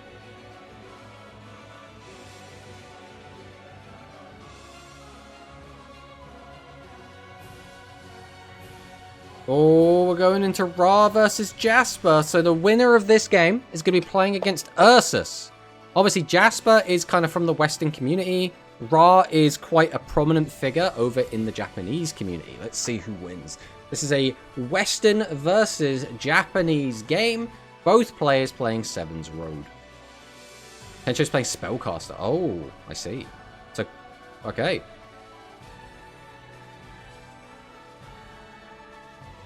So we see Seven's Road Witch into Seven's Road Witch. So we open double Witch. Not ideal. Not ideal for Jasper. Let's see what Ra does in response. Ra, for the most part, has been like a Cyburst, like, one trick. Like, for a long time, he was just on Cyburst. Okay. We've gone for Cat. Discard Witch. We're going to activate the stream. We're going to pop one of the back row. We do hit star restart. Interesting, interesting. We're going to pop the other stream. I'm not a big fan of restart person. Oh.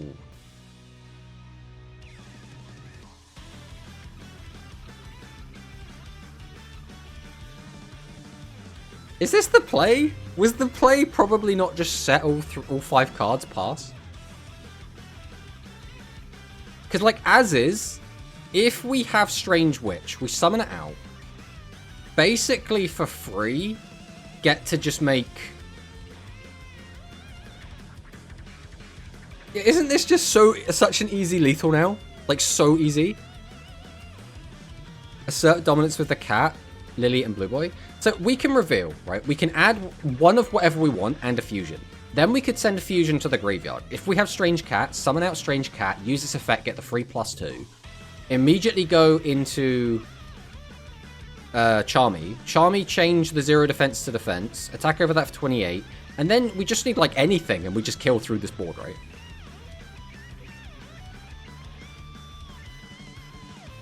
Surprised the Strange Magician was summoned. Yeah, it's very weird. Very weird. A lot of JP players are playing it. But I don't think it's not necessarily about the fact the card's been played. I think it's more about the fact it's been summoned face up in attack position.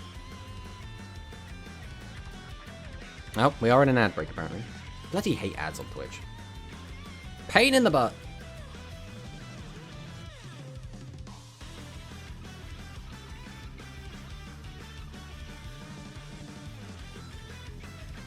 It's okay, but yeah, I meant summoning an attack. Yeah.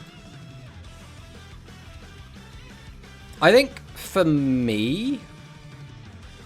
Like, it's slightly better than Strange Familiar if you're not playing Alchemy, right? If you're not playing Mr. Alchemy, it's better than Strange Familiar. That's it.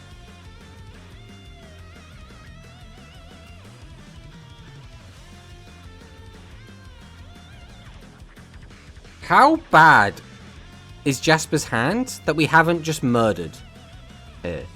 Well, I mean, right, so we didn't have Strange Witch. That's fine. That's whatever, right? Why would we not mill with Seven's Road first to try and get an extra attribute in the graveyard? Okay, we got the 41. This is not lethal, though. Which means now, once again, this isn't too difficult to lethal back from Ra.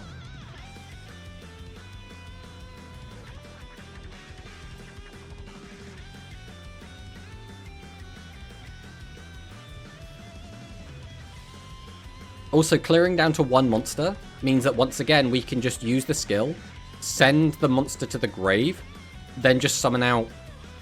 Mind you, it depends what else we have, right? Because our graveyard at the moment is not remotely set up. We don't have a witch in there. We don't have fusion in there.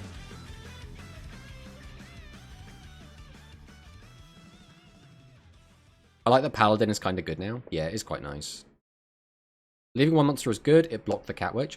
Yes, because we don't have the graveyard already set up. If we already had the graveyard set up, though, it wouldn't do anything, right? Because you just send that monster to the graveyard.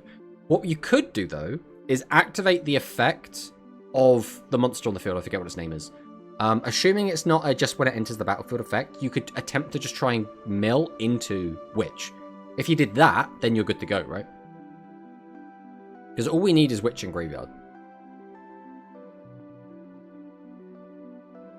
Adding Witch, adding the fusion.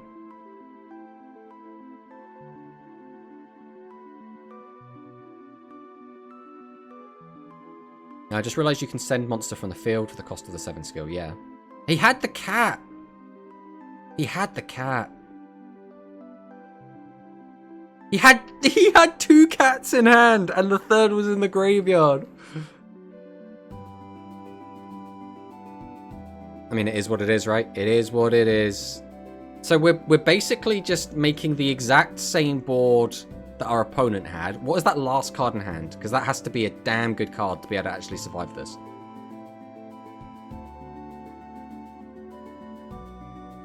Oh, we're going for the draw? I mean, I get it, because... Oh... I don't feel so good, Mr. Ra. I mean, this is a really weird duel where it felt like Jasper had Ra dead to rights, but then had a really bad hand. And then it was like, okay, Ra, OTKing him through this is not actually that bad. And then again, a really bad hand. And now we're going back to Jasper.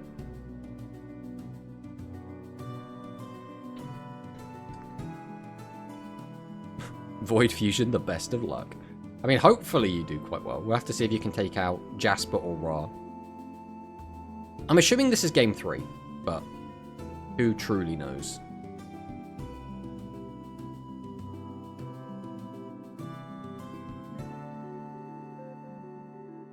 Okay. Sending all of them to the grave.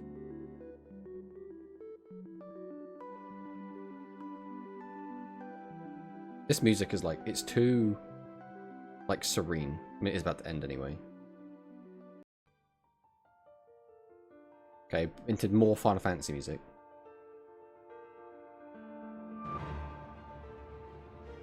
Alright, activating the effect of Seven's Robe Magician, gaining some attack. This is such a weird game! Alright, there we go. The game does end here. Oh, I was like, how are we just doing nothing every turn? What is even happening?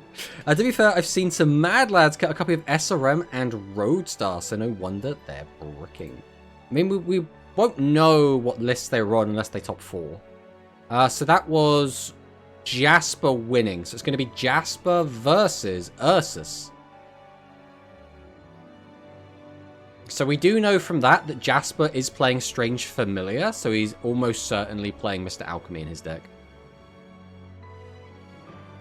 Back row hate or elements? Good old elements. Always got to have your fire card. Or more cats? It depends, actually. I think that's the thing. We're still... like, we're about a week into the meta, right? So we're still seeing some experimentation. I don't think anyone's, like, necessarily found, like, the best builds. If anything, I think Light Galaxy felt like it was the closest to being solved, but now they've got to, like, put Lika back in, so it's going to be mixing it up again.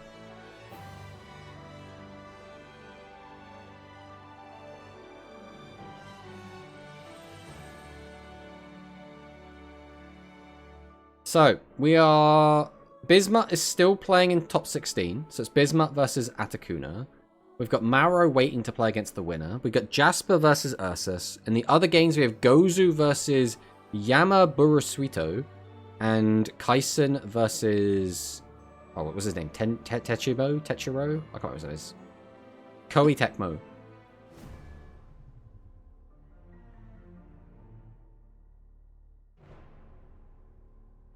I told you I wouldn't win. It doesn't matter. I would have won if I hadn't misplayed.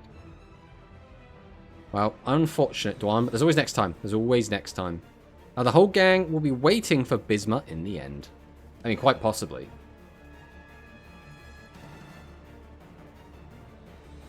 I want to go back and work out who is in top 8 as well at some point. So this is... is this Kaisen?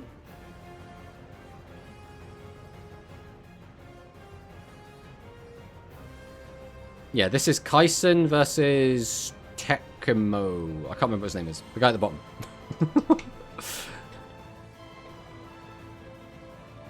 So Kaisen is the guy that 2-0'd the guy that beat Giorfio. Which is the most roundabout way of saying it's just a guy. Okay. Okay. We're going to tribute, summon out the witch, activate witch, discard the fusion, summon out the SRM, SRM mills another witch. We're going to attack in for 3,000 damage, not bad. 2 back row could be quite important, but Light Galaxy could easily kill through this. Summon out Trilio. I've seen a lot of more Japanese players on the Trilio as well, actually. We're going to tribute 2, summon out Boat.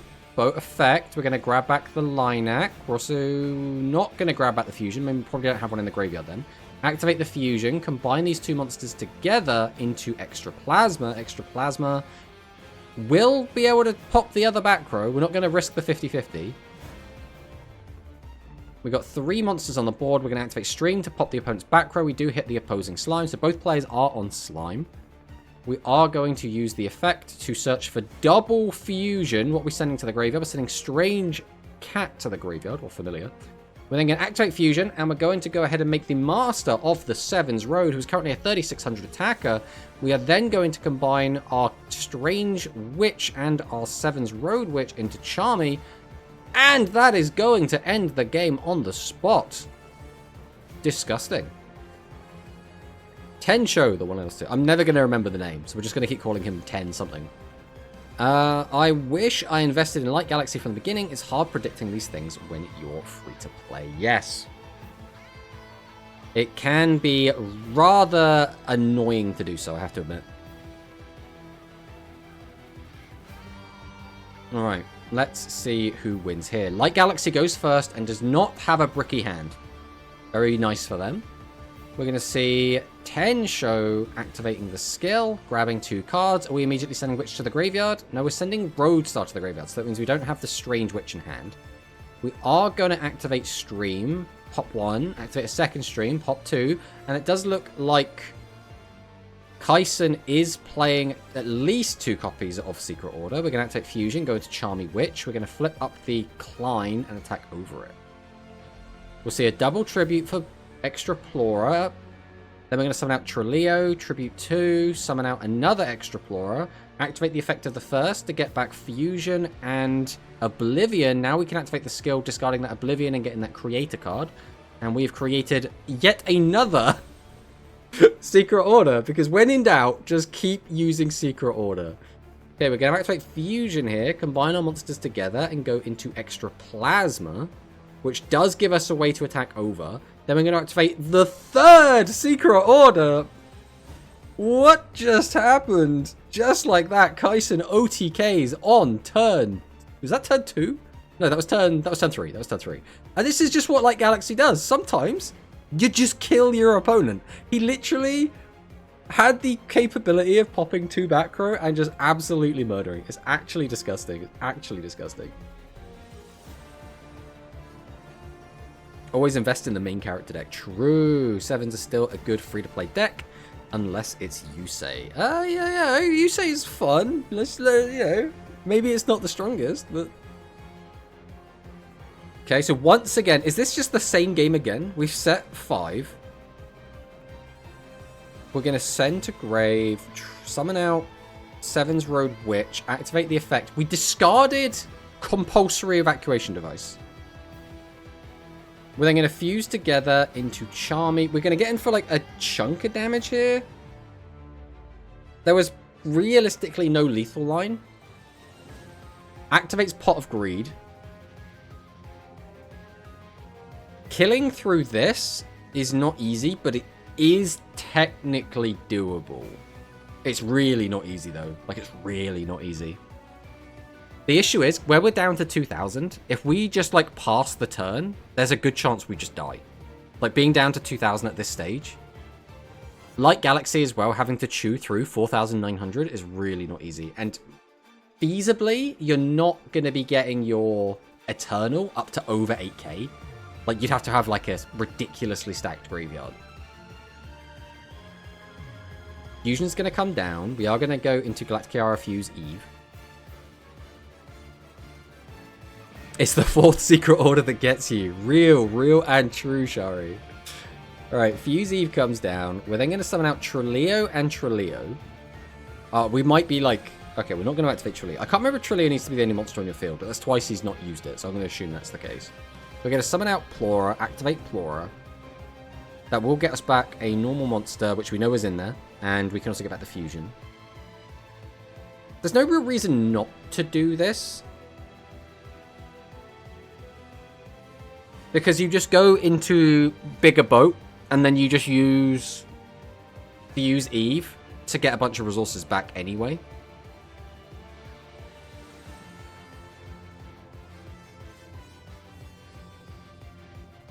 Doing a big think. Doing a big old think.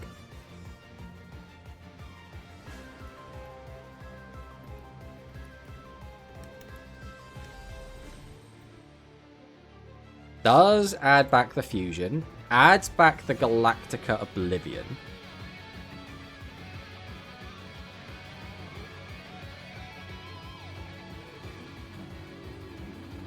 what are you doing? Hello, Starfall. We are currently spectating a tournament. I'm going to summon out of Vanilla. So we're going to fuse into Plasma. Yeah, okay, we're going to fuse into Plasma. That now means that we have a guaranteed way to get rid of the Charmy. The issue is, again, if we just clear the board and we don't really have much for follow-up, we could just die on the next turn. And if we feel that we need to use Riding, then we have to leave a space open, which is going to be heavily telegraphed. Okay, we're going to grab back the fusion to hand. Okay, so we're going to go for Eternal.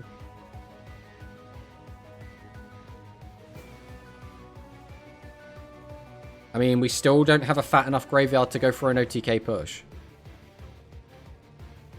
We're going to activate the effect now. Box chips were increased just by 2 boxes. It'll be years before we get to the Sky Striker box. That's probably very deliberate.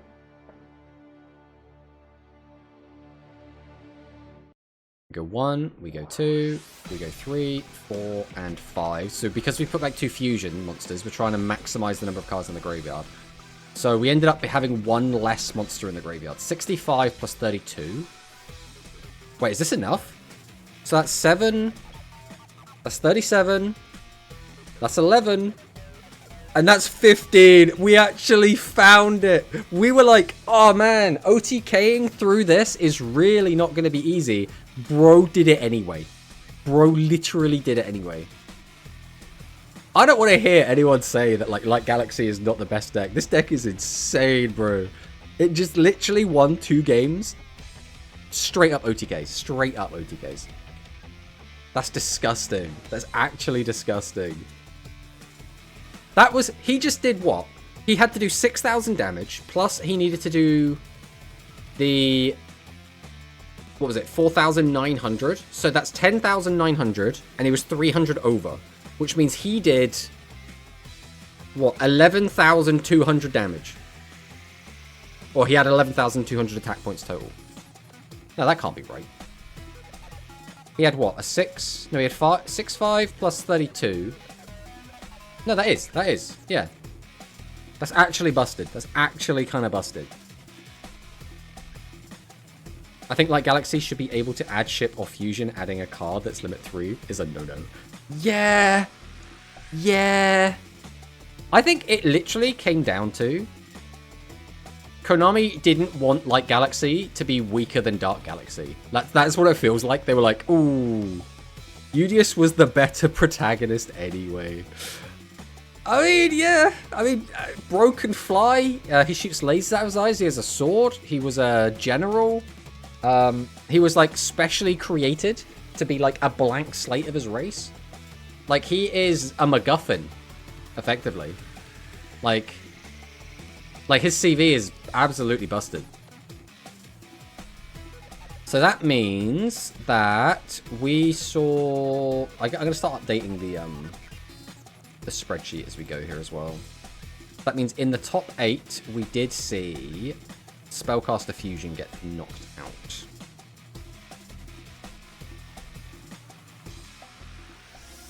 And so that also means that we do know that a Light Galaxy has made it. I don't know if we know what Gozu was on, but Gozu's been knocked out. So if we just never see that, we might just never get to know what Gozu was on. But it's fine either way. He didn't even add order. Game 1 he did. Yeah, he added order and drew the other 3 orders. So he had 4 orders in game 2. I think it was game 2. It's game 1 or game 2.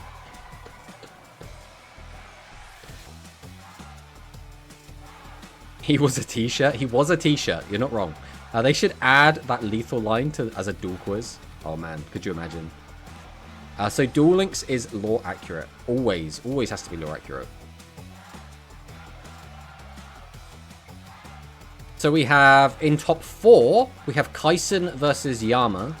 And are we still waiting for Bisma? Bisma is still in top 16. The other half of the bracket is like nearly in the finals. Bismuth is still in top 16. What is happening over there?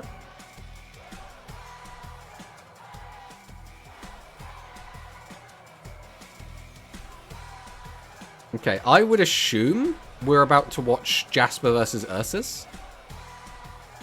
But we'll find out in a second, I suppose.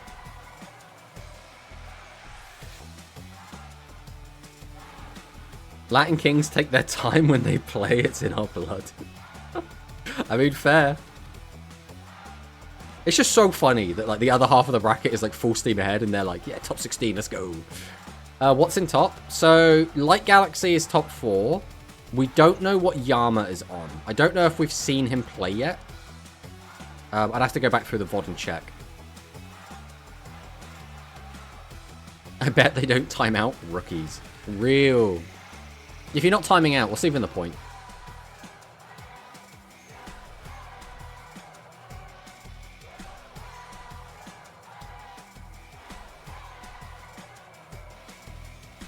Alright, let's see what game we're going to end up spectating.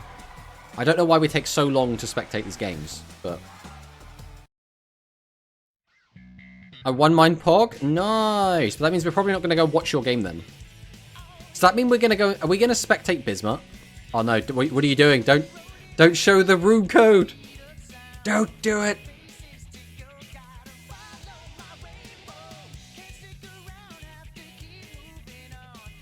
Void Fusion.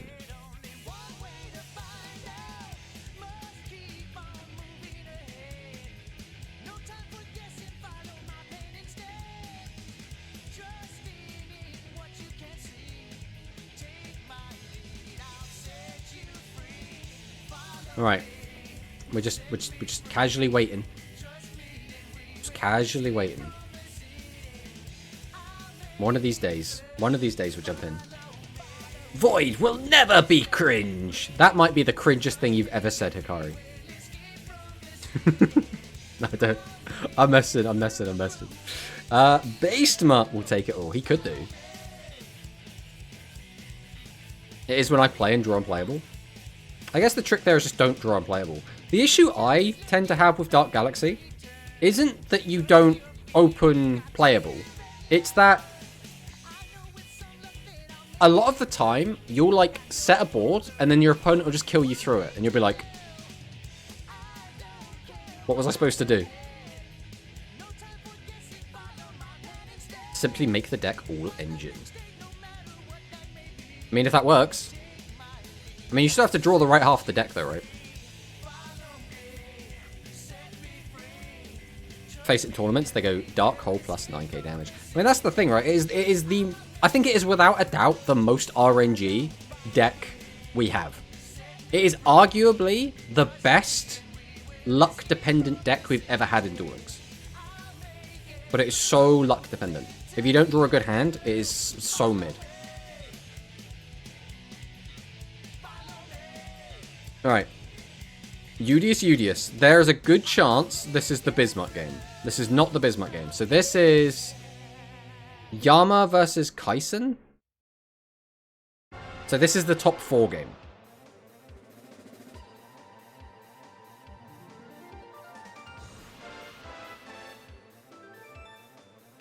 Well, guys, that means there's a Light Galaxy in the finals. Even more luck-dependent than Despacito meta. Listen, we don't talk about Despacito meta.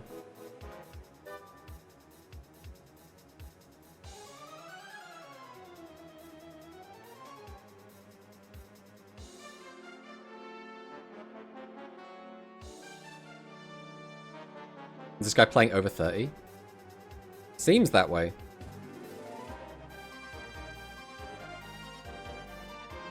Tralaleo tralala. Tralaleo tralala. Da da da. Okay. We're just getting in for a casual 4800.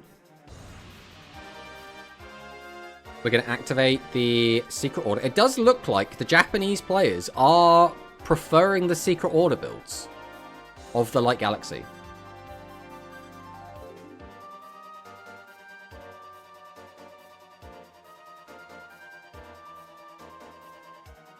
We're going to be seeing Extraplora come down. We do mill the fusion. We'll go ahead and add that fusion back to hand. We will add the mighty Oblivion back to hand. Ready to use the skill. Send the Oblivion and the fusion both added back off of the Extraplora to draw 2. Then we will be creating a card, but which one? So far, it's been looking like, yep, there it is, the Secret Order. Japanese players absolutely adore Secret Order, by the look at this. Die to charge now. We saw so many lethal turn 3 with Secret Order main deck. I'm starting to waver. I mean, it's literally what it seems to be. The Japanese players have always played like Galaxy, even the old version. They were the ones to like really like vanguard the... We're just going to try and OTK our opponent as quickly as humanly possible. And if we do that, nothing else really matters. Didn't he add Order with skill? Japanese players just got Oblivion glued to hand, I guess. I mean, yeah. I mean, he milled the Oblivion, I think, off of the Extraplora. He had a order already, and I think he just added another order. Where we saw him just create an order. So he's already used... He still has an order in hand, I think. I don't know, maybe he didn't. I'm losing track. We are going to tribute 2 to summon out Oblivion. There's the order.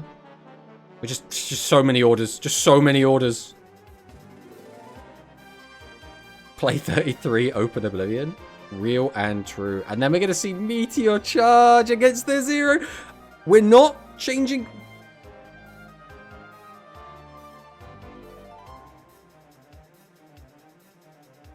Was that correct? We could have attacked over for 2, swapped that to defense, attacked over it for 25, and attacked over that. Maybe I haven't done the maths. No fusion. Seems like we're not doing a fusion. He had game. I felt like he had game, but I didn't do the maths. Because it would have been, what, 25 over that? Then... Oh, okay, there we go. It was, what, 25... If we attack with the 32 over the 2, that's 200. And then the other one would have just been 25 into... No, 26 into 25. So I don't think it would have been lethal, right? Just make the Oblivion fusion. Did we have... Was the last card fusion? But then even if we had the Oblivion fusion, it wouldn't have had piercing. So, like, it's not like we can get, like, a direct attack 6k. 10 cards left in the deck, 1600 attack. With 10 cards left in the deck, though, that probably doesn't even get it up to 8k. Like, that's probably going to be, like, 7 point something. Like, 7 point... Yeah, I don't think it was going to be 7.7. I think it's probably, like, just 7k, like 7.1. But again, without knowing what's in his graveyard, we can't actually know, right? Hero Lika is here! Hello, Hunter. Welcome, welcome. We're going to activate Klein. Add back. We're going to summon out Sentinel. Tribute both. Summon out Boat. We're going to summon out Klein. We're going to summon out Rhydak. Where are we going with this? Tribute 2. Summon out Boat the second. Activate Boat. Are we just digging for fusion? Okay, we add back the Linak. We don't have fusion in the graveyard yet. We summon the Linak. We activate the... Oh, okay, okay. I respect it, I respect it. So now we'll go into Plasma. Then we activate the effect of second Boat. I mean, do you bother fusing here, though? Or do you just leave Linak in the fusion? I almost think you just don't fuse.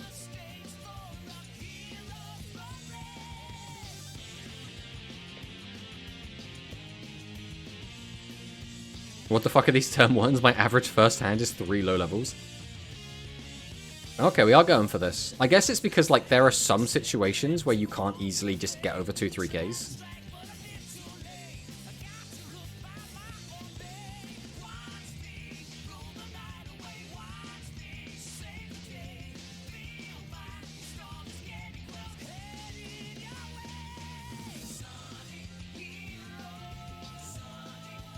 So this is what? 34 card light galaxy on the bottom here.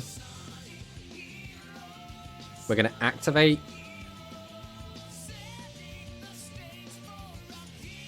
Fucking hate the new UI. Are you okay, Kim friend? Do you need to vent?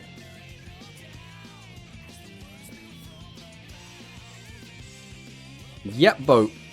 I mean, not just yet, boat. We got 2 boats. You could even call them ships. The new UI is good for casting. I think it's good for playing.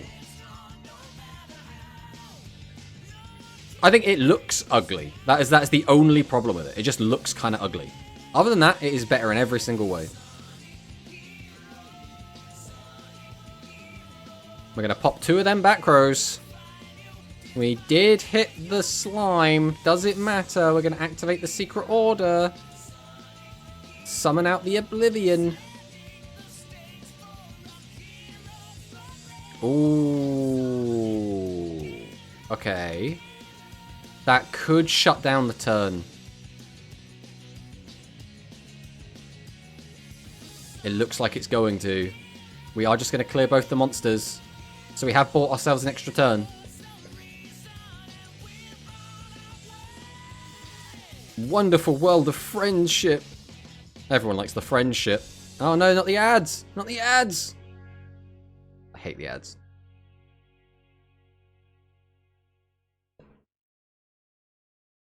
The ads can't just drop in the middle of, like, the most important turn. That's right, these turns take a while sometimes. Maybe people won't miss much.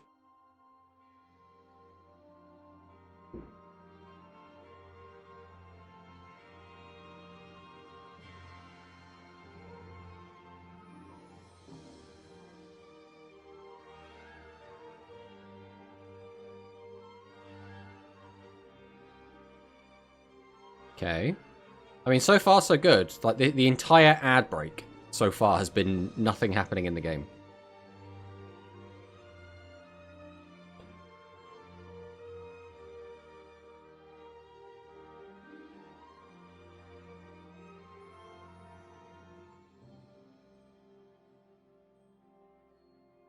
Okay, Trilio comes down with milled 3.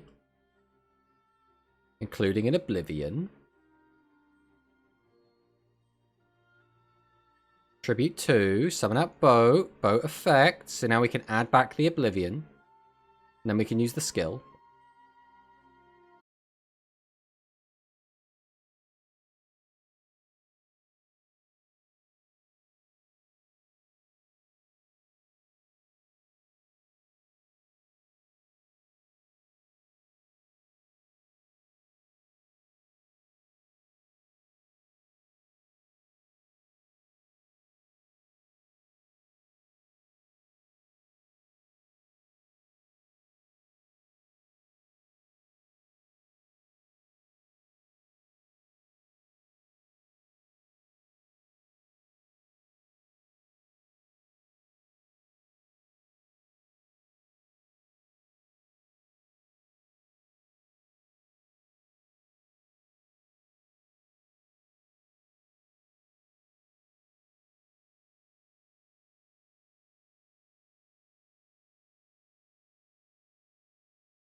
What Eternal Galactica Oblivion plays.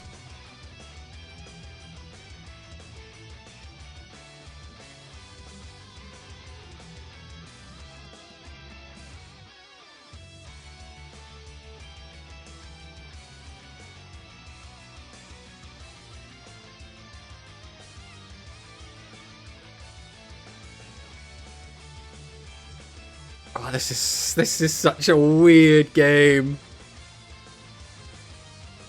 We're in such a strange position where like bro has so much gas, but he does not have the deck to actually pull the trigger on any of it. Can't stall forever. Well, if he just sets 3, right? He crashes over all 3. Then he sets 3. He crashes over all 3. And at that point, his deck's so thin that he'd be on 0 cards. And then he would just lose. So yeah, he literally cannot just keep stalling forever. He needs to do something.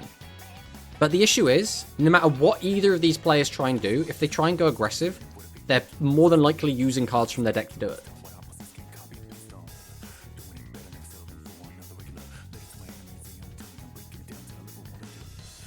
Oblivion in defense and recycle?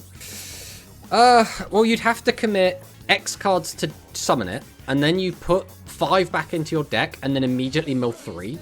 So if you've spent more than 2 cards to make Oblivion, which you obviously are going to have to, then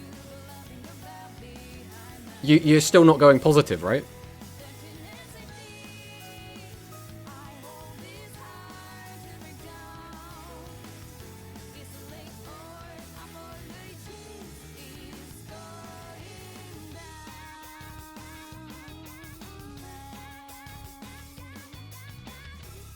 We have to end the turn with 4 cards in our hand and make an Eternal Oblivion, right? That's the only way we can play the, like, try and refill our deck line. Even then, is Eternal just the turn it's summoned that you get to use the effect? It doesn't come up much. Usually if you summon Eternal, the game is over.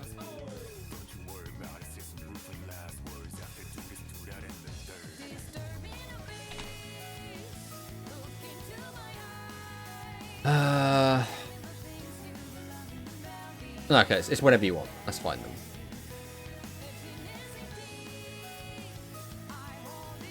Imagine old UI in this situation. Yeah, you're just sat there scrolling through. Alright, here comes Fusion. So this could be one of 2 different fusions. We do go for the Plasma. We're going to activate Plasma, mill 2, 3 cards left in deck, which means if we draw or mill anything else, we're not using Eternal. We are just going to pull the trigger on the Eternal play.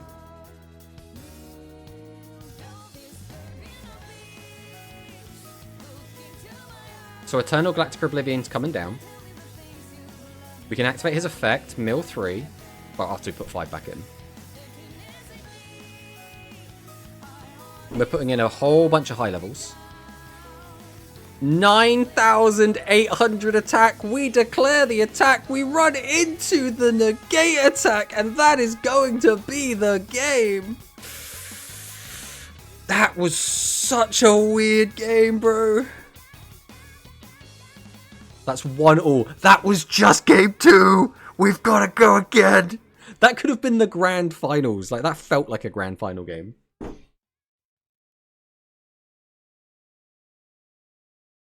Alright, while this is getting set up, I am going to briefly BRB. My door keeps banging in the wind, so...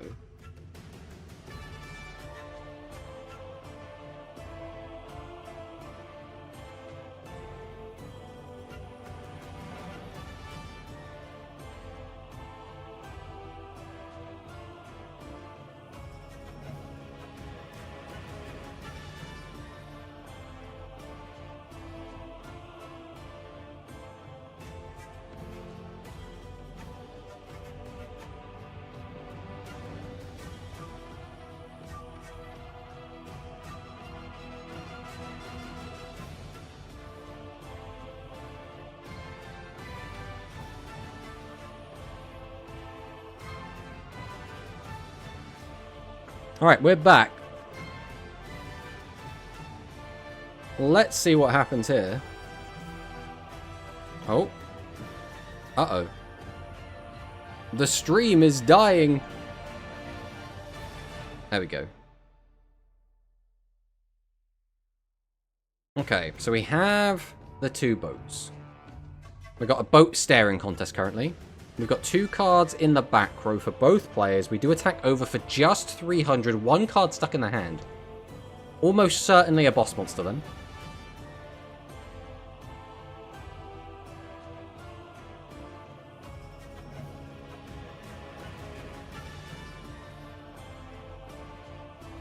Tomato is a weeb. Yeah? I feel a bit called out, but yeah. What of it? Make it 9k. Yeah, but still, that was huge. Real. Like Jimmy Neutron's dad. Jesus, okay. I run like 20 monsters in main right now. You need more. More! Got him! I mean, the logic makes sense, right? Both of these players were going to deck out. Both players are playing Traleo, which does just, like, more stuff in the graveyard. So I can see running more monsters, especially since the spell trap slots in this deck aren't very, like, malleable. They're very kind of fixed.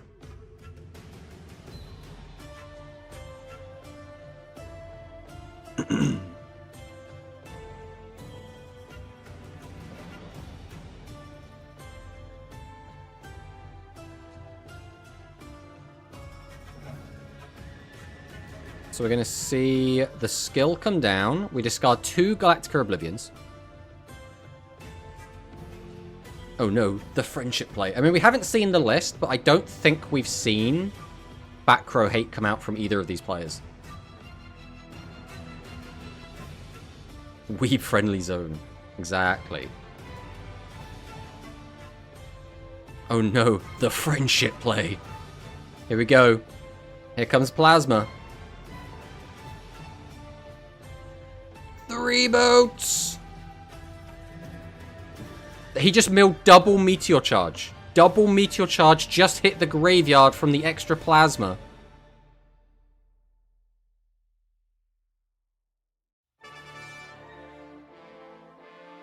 Okay, we summon out the Linak.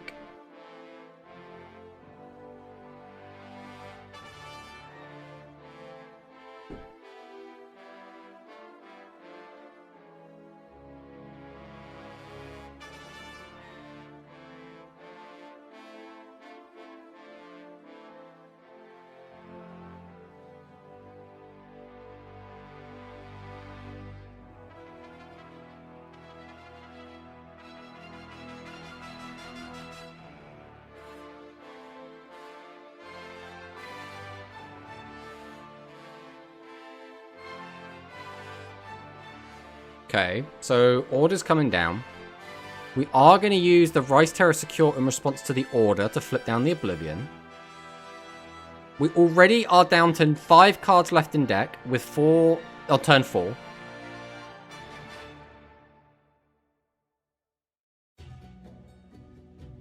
Could have been 2 Transam Lika, but people don't know the source. I mean, the RNG minute, it's too crazy, it's too crazy. Could be max 1 of getting what you need, if he was lucky. How long does the reset take? Like 9 hours, 8 hours? I think that was added like 8 hours ago or something. It was added at like 8:35, I think, is when like it technically went live. So like, I guess like 4 PM for me, which is like in an hour's time, will be 8 hours.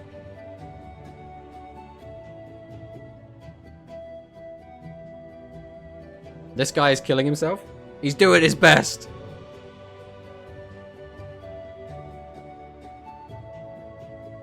He's milling a bit too much. Don't worry, I'm sure he's playing Talismanic Seal Array. Okay, we flip up the boy. The issue is he's already dumped both Meteor Charge. So the chances that he can kill through set 3 pass is almost 0.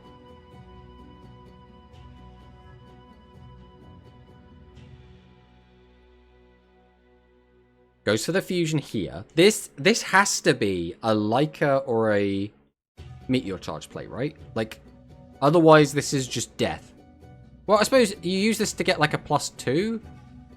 No, this is fine either way, right? Because we have 4 cards in hand. So as long as we remain with 4 cards in hand, the number of cards on our deck has increased. We have the 3rd charge! It's triple charge build! And that's gonna be the game! 2-1!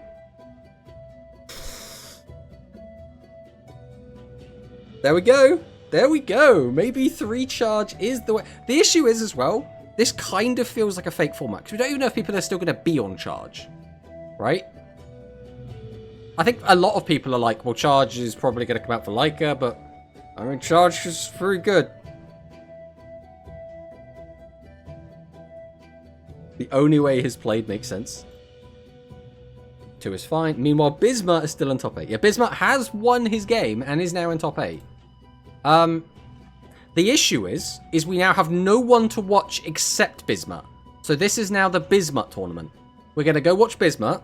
Then after that, assuming Bismuth wins, we'll be watching Bismuth. And then if Bismuth wins that, we'll be watching more Bismuth. So, who's ready for the Bismuth show? If he kept 2, he would only have milled 1. Bismuth Cup. Would you look at that deck? Only running 2 copies of the back row hate in this Dark Galaxy build.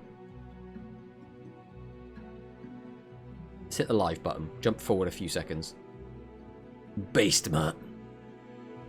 The thing is, because it's Bismuth, every time we do anything else and we add like mutt to the end of it, it doesn't sound great, right? Because mutt is like a derogative term for a dog.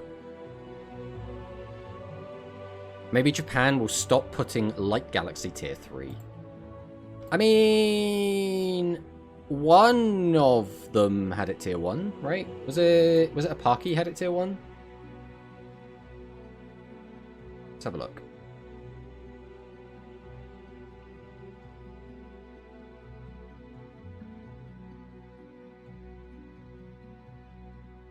I'm now scouring for tier lists. Yeah, Apaki had it solo tier 1. Bismuth. Oh boy. Oh boy. You can't say that in front of Monosync.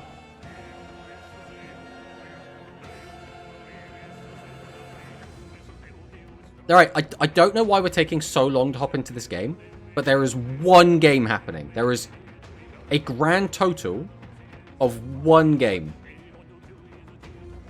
Wait, it's over? Bismuth 2-0'd! Bismuth 2-0'd Mauro in record speed! Bismuth is in the top 4. We're going to the semi-finals, guys! We're actually in the semis. It's going to be Ursus versus Bismuth.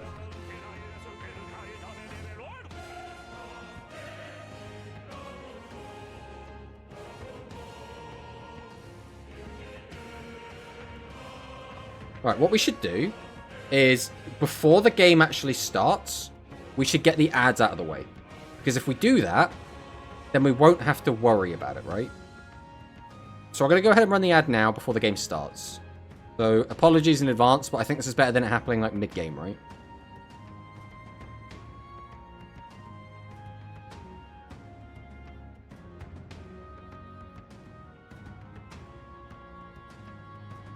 Alright, and I'm going to grab a drink real quick. So I will also be right back.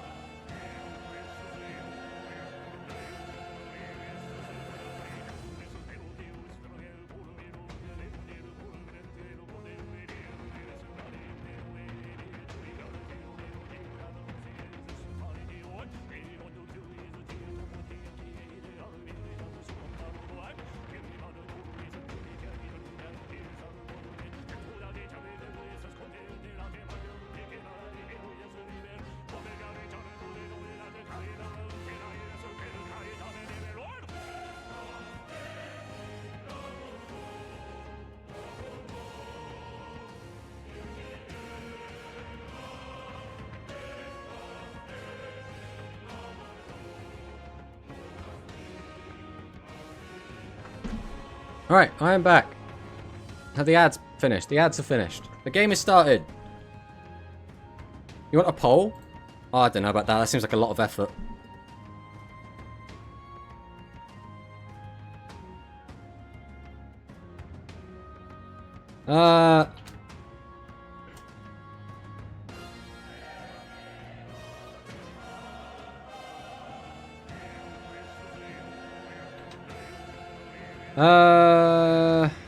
There you go, 1 minute. There you go. You get to look at this for a minute to have like an idea.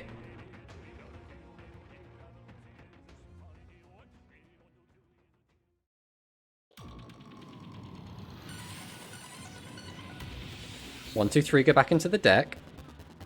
It is also nice to see a deck that isn't just Light Galaxy. We've been watching a lot of Light Galaxy. I am here. Hello, Cyclone Valley. Welcome, welcome.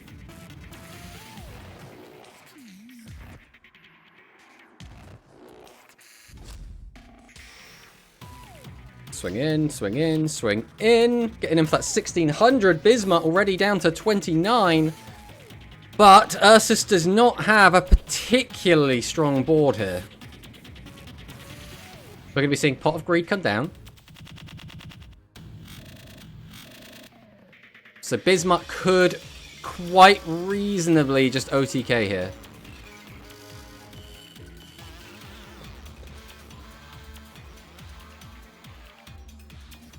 Well, there's the poll. Looks like we have 4 for Bismuth, only 1 for Ursus.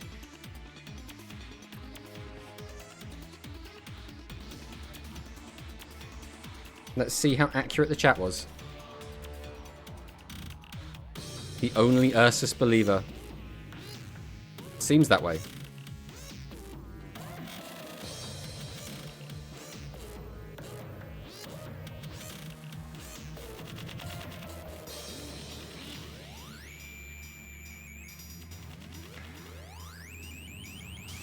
We'll do a proper prediction for the finals.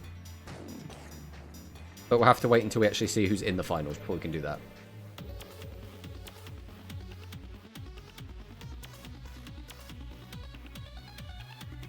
And Ursus is doing a lot of thinking here. He's got, what, 1, 2, 3, 4, 5, 6, 7, 8 cards to work with.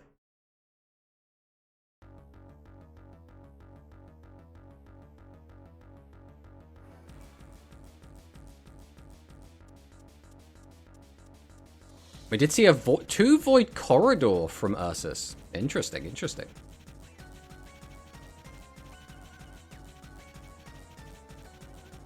Meteor Charge is being used.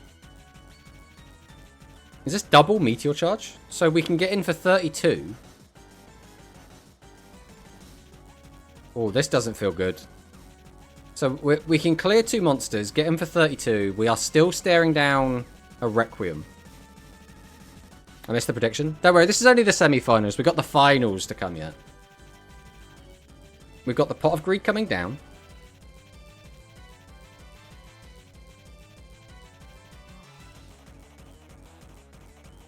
Well, there goes the full 5 card, well, 3 card mill plus the 2 card discard.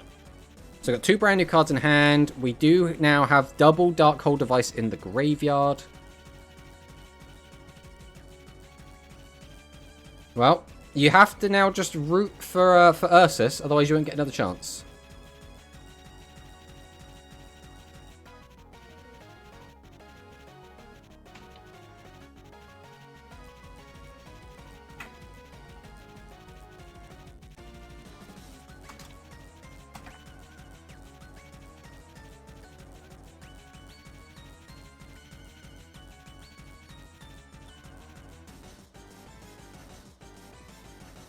Okay.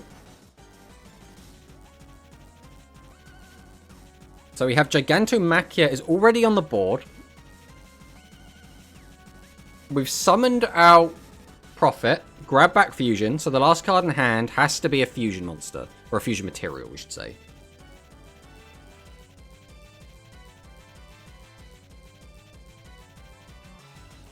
Wait, it's Cataphract? Okay, we are... That could have gone very wrong. So now we can, what, Tribute 2, summon out, and Bismuth is just going to scoop it up. Ursus winning game 1. I tried with multiple corridor, but you draw too many spell trap. Often you have to get so lucky with the spell trap heavy build. Yeah, I mean, you kind of have to get lucky either way, right? It's just like we're tweaking the ratios. It's like, is the deck 30% luck or is it 40% luck?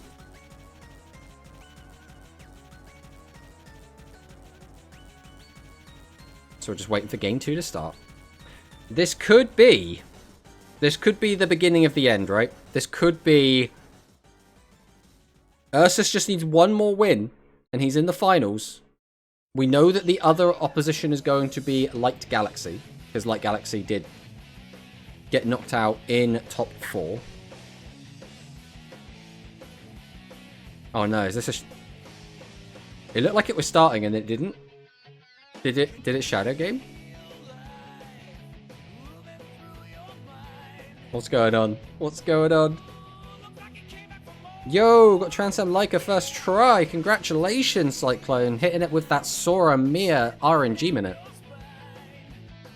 Classic Konami. I mean, if it has, if it is a shadow game, it is a shadow game. There's nothing we can really do about it.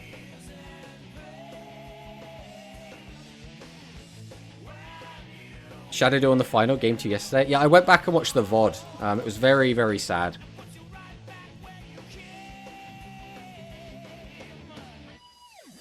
I got it too. Oh no. Looks like he's leaving the room and re-entering, hoping it will fix the shadow game.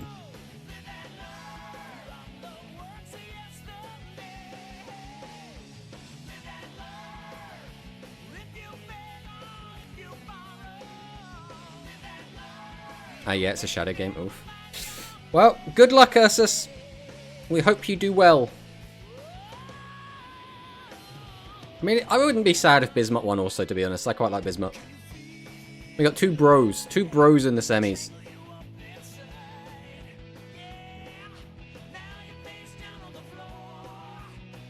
We need more, like, heals in the Rush Duel community. So that we can be like, oh, you know, it'd be really great if X could lose.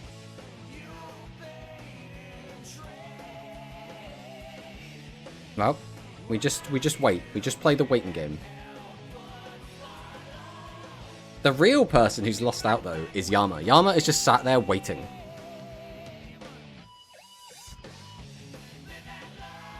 I don't even know what to call Yama, because it's Yama at Burasuto, and then the tagline is Aparu-chan. So I'm like, it could be. Is he Yama? Is he Burasuto? Is he Aparu?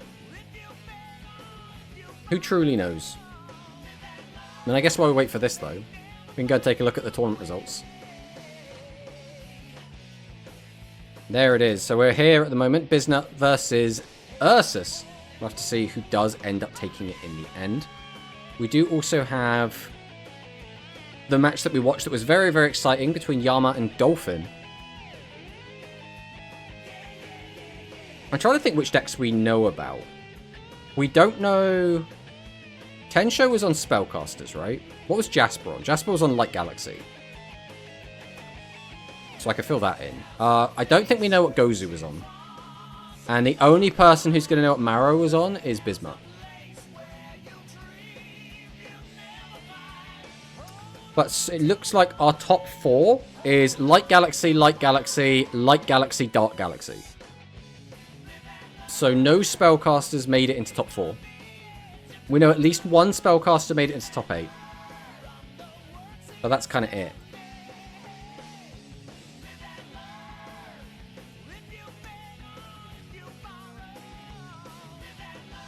It's interesting, though. We can start filling this in a bit as well. This is what? Angel Cup 44. So it'll be interesting to see which deck ends up winning. Obviously, with 3 Light Galaxy, and we already know there's a Light Galaxy in the finals, there's a pretty good chance Light Galaxy wins this. But Ursus could flip the script, right? Ursus could win here. Then he could go into the finals, could beat Yama, and then Dark Galaxy wins. A 30-second ad break? Why have we got a 30-second ad break? I mean, it's not like it really matters right now, right? Nothing's happening.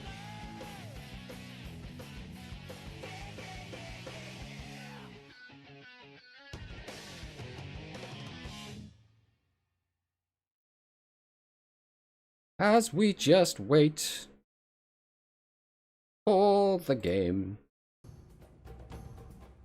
I mean, I suppose we got, like, nothing better to do, right? We might as well just go and tackle a couple of other bits while we wait, because I mean, nothing else is happening, right? So we did just get Lika, which I guess we'll... Ooh, how are we going to do this? What's the best way to do this? Probably this? Yeah. So we just got Lika. Lika being our brand new card added to the card trader. Send one card from your hand to the graveyard. Choose a face-up like attribute galaxy type monster on your field. If it attacks on position monster's turn, inflict piercing battle damage. Also, if you have Transcend Linek face up on your field, you can change back position of one face-up monster on your opponent's field. So this card's really good because it's basically piercing on legs. We've already spoke about this card at length, so I'm not going to go too much into it. But the most interesting thing about this is going forward, this card does also get a fusion with Transcend Linek. That is a really good piercing monster. So it's definitely a good pickup now because it, you know, is probably going to be in the best deck in the game, as well as it will have future investment as well. So just a really, really good card. Then we got the leaks. There's not much going on in the way of leaks here. We got an anniversary box leaked where we're getting number 39 Utopia, which doesn't mean a lot to me, but it's just like different art, which is nice. This art looks very strange to me. I don't know if this is a reference to something. Then we get the Red Eyes Darkness Metal Dragon, again with a different art. This art actually does look kind of cool. I do actually quite like this. And then we got the Sky Striker Mobilize Engage, so all of the Striker players out there have to fiend over their new art. Then we got some other leaked cards. We got Ray Victory, already knew we were getting this. There's Double, Numeron Force, Numbers Protection, Rainbow Karibo, Astraltopia. We got Masquerade, Key Beetle, Vain Betrayer, and then Karibo Triple. A new Rush card leaked. Unfortunately, it's a bit bad, right? So you have to have 3 Karibo in your graveyard to use it. Then you shuffle them all into your deck, which is not where you want them. You want, like, at least one of them in the graveyard, right? And then you get to draw 2 cards. It's just kind of bad, realistically. It's not that great. And then we got Infernal Queen Salmon, which is, like, it's neat. I don't think this card will probably see much play. Then we got character IDs, 2 for DM, which is, you know, we saw before we were getting, like, a ton for DM. And we got a new Sevens one, which is interesting, right? Sevens, this could be Tiger. This could also be Yuga Goha. They're probably the most likely. Then we got all the speed stuff. I don't think we should go through all of this right now. There's like a lot to unpack here. We can look at Neil, right? At the beginning of your turn, from 10 turn onwards, forcefully end the duel. There you go, just use Neil. Imagine if this was actually a skill you could actually use yourself. That'd be really funny. But then we just got like some art. I guess we'll go and take a look at the bundles as well and the skill trader update. So the most interesting one for me is probably Spheres. Like Spheres is just really, really good, right? You can just use it. Any dragon deck really could just slap this out. This is probably going to be really good in Dragon Maid because you'll make like Spheres, then their Omni and Pass, and then like probably have Tiding in the background as well, which is basically like that's almost like a full power turn 1 Dragon Link board, right? Now you're not gonna have your Borreload Savage, but it's pretty good. It's still pretty good. Let's keep an eye and see if the games are starting yet. Looks like not yet.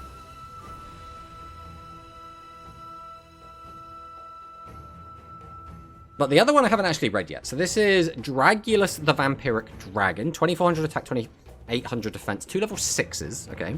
Once per turn, during either player's turn, you can detach 1 Xyz material from this card, then target 1 face-up monster on the field that was special summoned from the extra deck. Change it to face-down defense position. If this face-up card in its owner's control is sent to the graveyard or banished by your opponent's card effect, you can special summon this card in face-down defense position. If this card is flipped face up, send 1 card on the field to the graveyard. This seems pretty good, but like how many rank 6 turbo decks do we actually have? Like how many decks can make good use of a rank 6?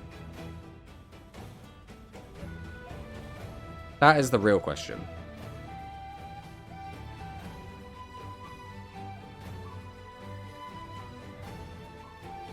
But either way, I do think that Spheres is going to be really good. And this is what? This is a worm as well. It being a worm makes things a little bit awkward as well. Still just waiting for the Shadow game.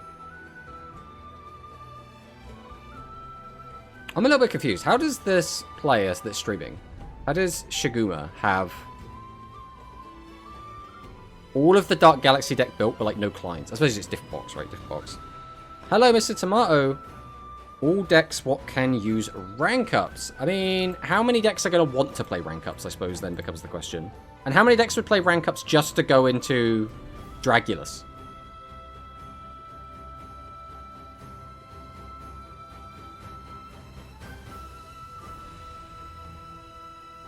But I think Spheres is still really cool, right? And then we did talk about this box a little bit earlier, but like, I don't know. This box doesn't do much for me, if I'm honest. Hello, Sora Mia. Welcome, welcome. And every what make fusion / synchro, what make easy access to sixes. Yeah, but what decks are those, right? It's easy to say anything that can do that, but what decks would play those?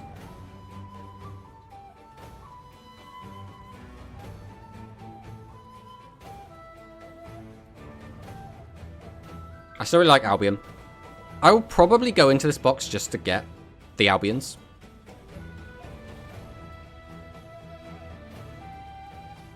I don't think there's anything in the UR that I'm... Like, don't get me wrong, right? The Evil Twin stuff's cool. If you play Speedroids, that's cool. ZS is great if you're into that. The Shadow stuff is going to be fantastic, so people will probably go into this multiple times to get that. For me specifically, there's nothing really in here for me. So I think I'm quite happy to just come in and just go through the box 2.5 times. Raid Raptors and Utopia. But then the question then becomes, does any of this new stuff going into those decks, does it suddenly make them like a tiered deck? Isn't Speedroid Scratch just worse? Win? Send one Speedroid card from your hand to the graveyard, add a Speedroid monster from your deck to your hand. Yeah, it sounds kind of... I mean... No, it's just kind of bad really, isn't it? Like, even if you set up the graveyard, which can be nice, with Speedroids, you're still, like, -1-ing.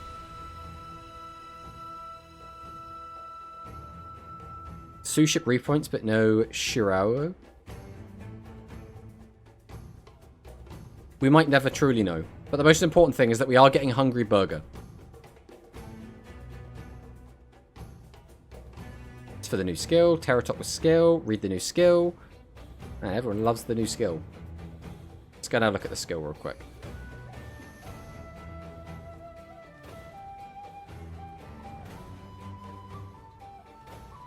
Now I've got to find it. What's the skill called?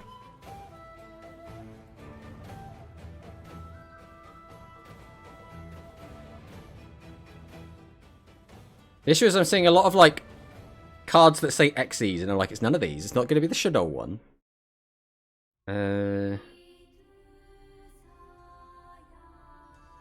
Rock Monster, Gin Buster, Saga. I don't know what Sargasso is.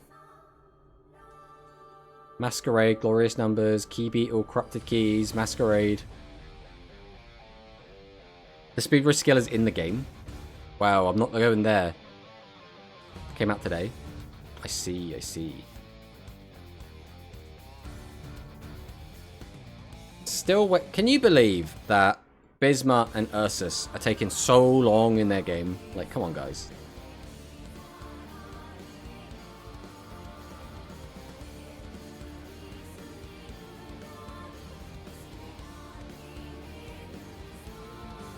I do want to read the branded skill, though.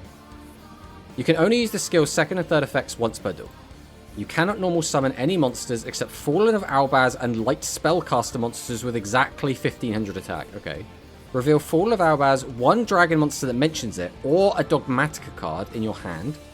Shuffle one card from your hand to the deck, and then send Fallen of Albaz and one monster that mentions it from your hand and or deck to the graveyard. Then you can add Albion or Brandon and White from your deck to your hand. So you have to reveal one of these cards. Then we take one card from our hand and shuffle it into the deck.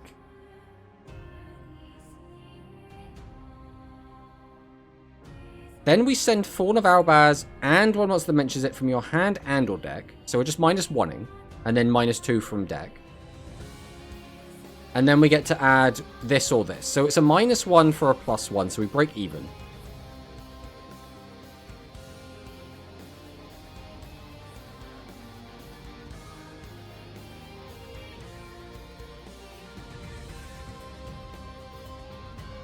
Sackfest in the final? Oh, is it finished? I'm refreshing. Did Ursus win? Ursus won, guys. Ursus won. All right. Start the prediction. There you go, guys. We have a prediction. The prediction is officially on.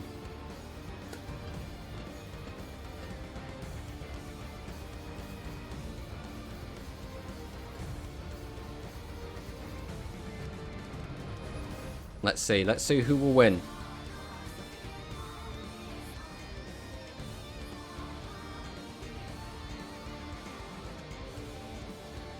I should have taken out the Gamba deck when I could. Well. I mean, to be fair, Ursus has been destroying a lot of Light Galaxy players. Like, they just took out Bismarck, right? Who's on Dark Galaxy, Light Galaxy. Sackfest in the finals. Preach. All in for Ursesso. I'm seeing a lot of points going one way and not the other, is what I'm saying. So there's probably not going to be a lot of points won right now. But if anyone has faith in just like arguably and statistically the best deck in the game, you could have a lot of points to scoop up here.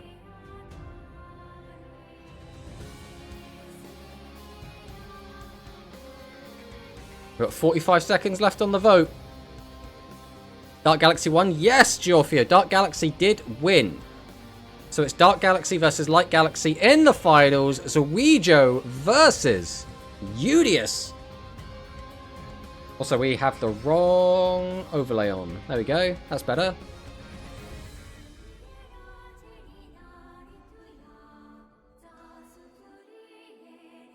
Anime duel. That's right. It's the Yaoi duel. Who's going to win? We're going to summon out the mighty Prophet. Prophet effect is going to shuffle 3 cards back into our deck and then get us back the Fusion, which is going to immediately allow us to go into Apocalypse. Now, if that last card in hand is the Dark Hole device, this is going to be a really interesting turn. Activates the effect. Is it Dark Hole device in hand? It was Dark Hole device in hand! We add back the Dark Hole device, which means we can now activate it, wipe the board of all of these monsters except for the Apocalypse, and then add back the 1600 Pale Rider normal summon. That is going to be 5100, and this also does play around riding if our opponent did so happen to have it. Did they watch the game? They did not, unfortunately, Shadow. Well, you can watch game 1. You can't watch game 2. Ursus on 0 back removal. I mean, probably. You have to take out something to fit in the corridors, right? You have to. Dark Galaxy doesn't care about back row at all. Ooh, I don't know about that. I think Dark Galaxy is quite vulnerable to some back row. I mean, maybe not riding so much.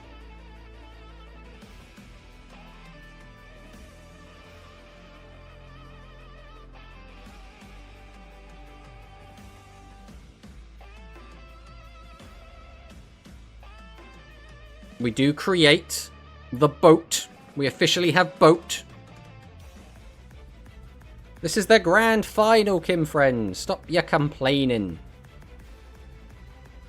Compulse for sure, but it's only legend to be honest. Yeah, it's basically just the legends. There are some situations where like slime can really get in the way when you're playing Dark Galaxy. Because if you don't go for the fusion play, then you're going to be relying on like Chrysaor, and Chrysaor gets absolutely stopped by it, right? And also it can stop like a few other little bits and bobs, but for the most part you're going to be attacking with 9s, so it's not going to matter too much.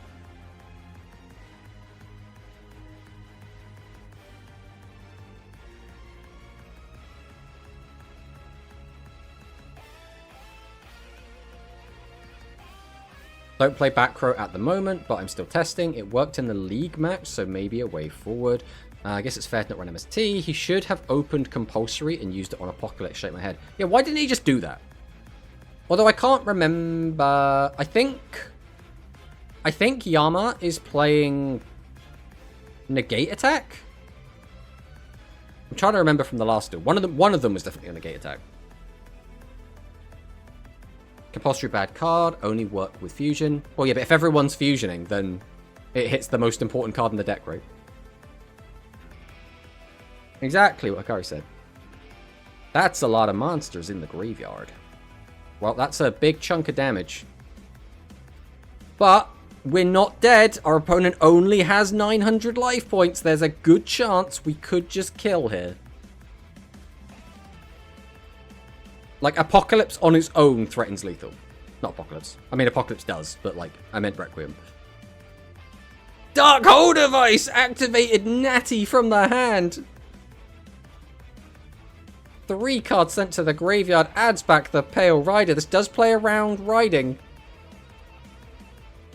Goes for the direct attack, and Ursus claims game 1. Just draw Dark Hole off the top, Lamau.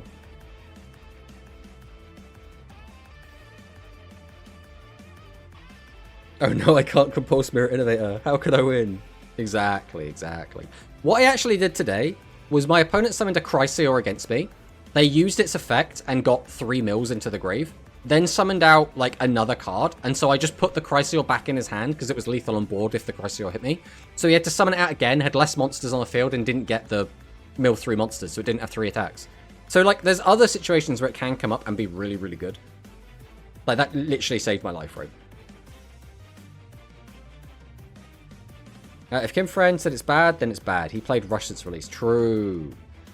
Crazy how JP events have Dark Galaxy doing well. I mean, we've had Dark Galaxy doing well. It just hasn't... Like, it's only won 1 tournament, and that was a JP event.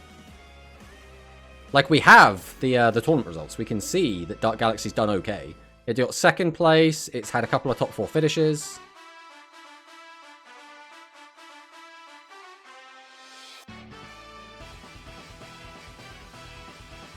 Shadow, soon to be known as the deck that was supposed to be awesome but never really had any meta impact. Hello, I see you, I foresee you. Welcome on in. You're joining us in the grand finals.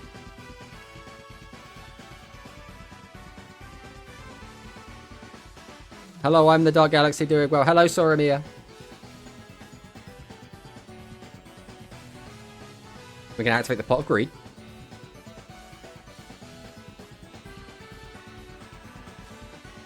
This is kind of an intimidating board, right? There's basically a Galactica Oblivion, like, T-posing on the other side of the field, and then just 3 back row protecting it.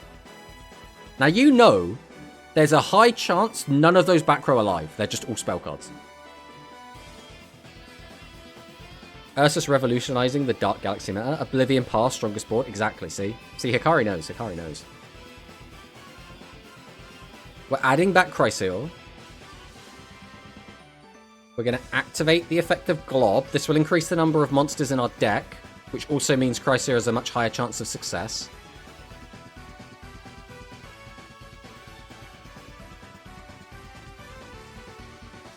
But where do we go from here? We're going to tribute 2, summon out the Chrysaor. So this tells me we're probably going to summon Prophet. Then we're going to combine the 2 together and get out another Chrysaor. Well, I guess Chrysaor's effect isn't live anyway. Yeah, Hikari knows. We are just straight up gonna go into Gigantomachia. Okay. We still only have a 33% chance of hitting the quote-unquote good one. I want to say as well, this is like the 3rd time we've seen Ursus summon Gigantomachia on stream. Like, this is a common occurrence for the bear.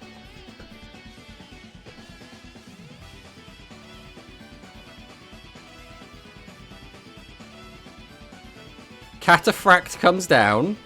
Activate Cataphract. Oh, we whiff! The Cataphract whiff feels so bad. That could have been a Requiem on top. And that is going to do it. As we predicted, all of the back row was nothing. There we go. So, Ursus wins, guys. Ursus is your Angel Cup champion.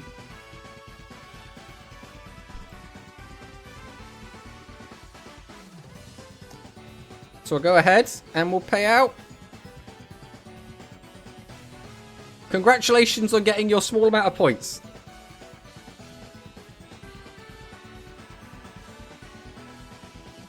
Easy peasy. I summon it quite a bit. I don't know why people don't use it more often. Pop a back row and clear monsters easily. I think it's because it's a high investment to go into, right? A lot of the time you don't need to.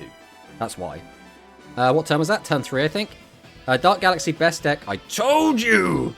Can you even use the prize? I mean, I can't. Ursus might be able to. Oh my god, 11k. Invalid. I guess I just suck. We all feel like that sometimes. Always was. Never had a decent turn, or a decent play by turn 3. What is the prize? The prize is... So it's like 10 bucks, effectively, like Japanese money, but they give it to you as either a, like, Apple Pay card, like a Google Pay card, or something else. They don't just give it to you, like, through PayPal.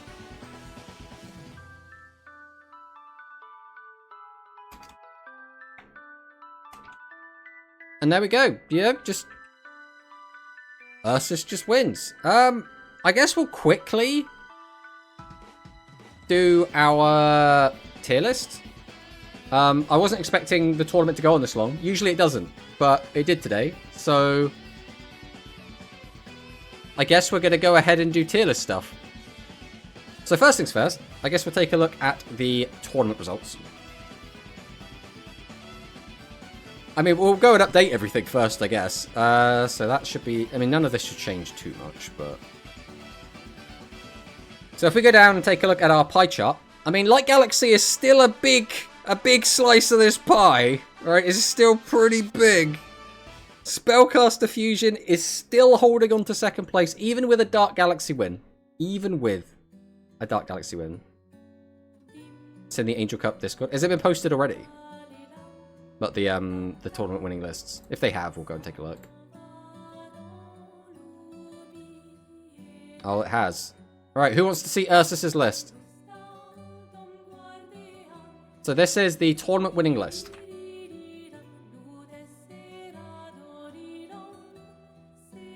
How's the best way to show this off? Probably that. Right, so this is Ursus's tournament winning list. We are seeing 0 copies of Backrow Hate, 0 trap cards. 0 trap cards, guys. Could be the best meta. We're playing 6 bosses. Everything else is pretty standard, right? It's basically just we're not playing Backrow Hate. We're not playing trap cards. Exactly the same. This is all very standard. So what, we've taken out 3 Backrow Hate and 1 trap. So we've saved 4 cards. And in exchange, we've put in the extra 3 of this and then like the extra boss or the extra normal, depending on what your current build is. It's crazy.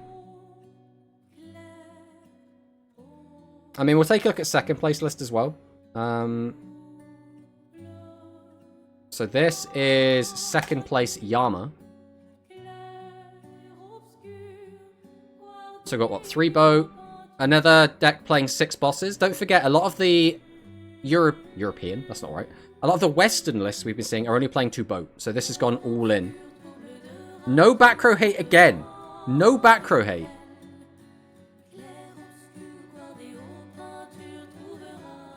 We're also playing Cosmo Giant with the feet. Dark Galaxy win. Yeah, Dark Galaxy won. Dark Galaxy won. Ship is the Backrow Hate. I mean, Ship being Backrow Hate is good, but I think more than anything, we're seeing that the decks that are doing well aren't playing Backrow. And if your opponent isn't playing live Backrow, you don't need Backrow Hate to deal with their Backrow. Like, it's a weird system that we kind of fallen ourselves into. Yeah, it's Cosmo Titan. I'm telling you, Backrow Hate might be bad. QT usually never resolves because people feel the board. Just Legend Trap is the issue. I think that's really, like, short-sighted, though. Like, Execute Riding is still really, really good.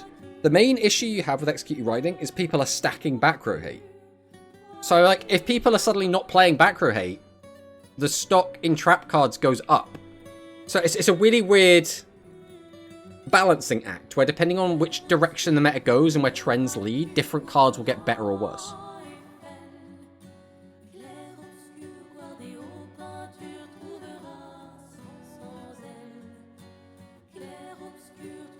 But yeah, there's a list. We'll go and take a look at Ursus's list again. This is kind of bonkers. Just back row hate bad. I mean, this is definitely worth testing either way, right? I mean, we've already seen it's done really well, so might have to see if it's good. But then you have to play into cutie, right? So not filling your board, and then if you gambled wrong, and they do have removal, you have less defenses. I think that it depends on the deck you're playing, right? Some decks can easily just not fill up their board, and other decks have to fill up their board. So I think you have to play it by ear. But I do not think that it is... I don't think it's as easy. I think it's very easy to just be like, X bad, Y good. When in actual fact, it's not quite black and white, right? It's very grey.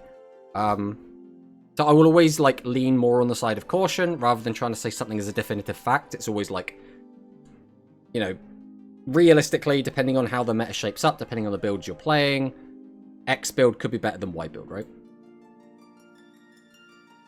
But yeah, going to take a look at the tournament results again. Even with those results, Light Galaxy still at the top, because again, it still did get a bunch of points from here. So effectively, it just gained 7, and Dark Galaxy gained 4.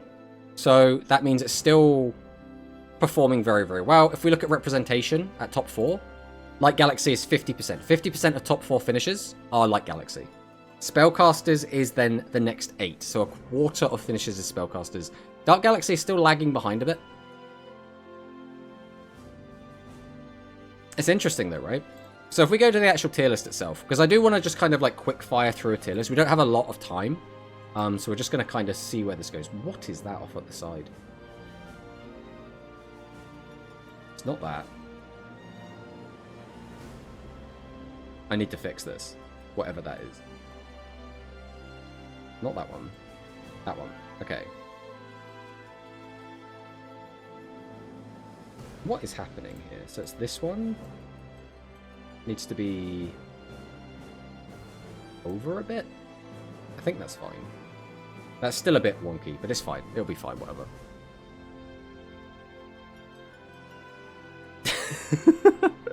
Well, we didn't expect the tournament to go on that long. And besides, you don't want to hear what I have to say about speed anyway. Realistically, I think Psychic is probably going to be like a high rogue. Maybe a tier 3. Maybe. Now I regret getting 3 copies of it. What, with the back row hate, or...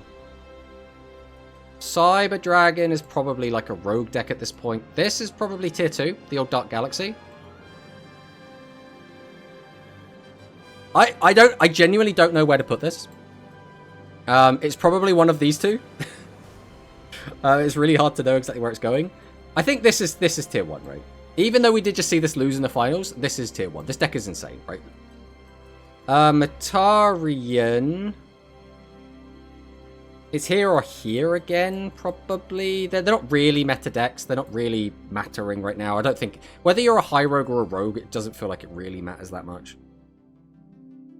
High rogue or tier 3? We are kind of shotgunning through this, so you're going to have to be a bit more specific in your messages.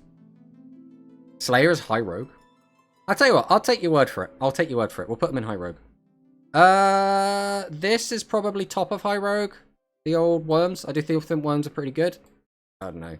I don't even know if this needs to be on the list, to be honest. We'll just probably take him off the list for now. I don't know if he's even, like... He's probably just a rogue deck, but it's kind of whatever. This is probably, like... This is hard. I think Spellcasters feels better overall. But if you do just do really, like, just draw really well, then obviously Dark Galaxy just feels so much better. I think this is rogue worthy. The old, Beyond Curiosity. Pyro tier 3.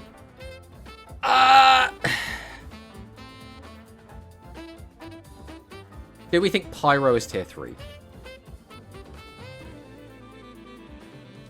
I don't know.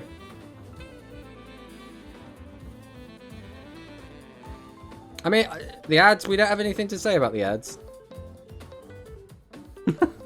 Bro, it's just a wait. Okay, we'll be fair. We don't want the ads to, like, lock people out. We'll wait until the ads are done before we continue.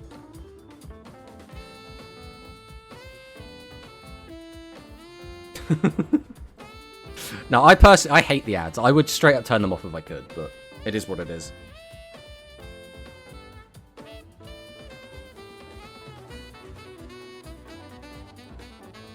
I'm in ads too, so give me a sec, lol. Alright, we've only got 30 seconds till the ads should be done.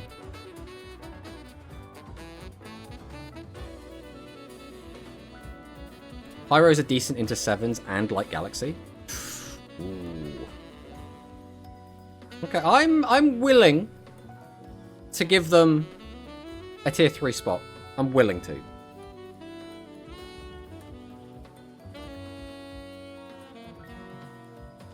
I think Heroes is probably going to be like a tier 3 deck. Realistically. Does anyone think Heroes shouldn't be in, like, High Rogue? I think Heroes are probably High Rogue rather than tier 3.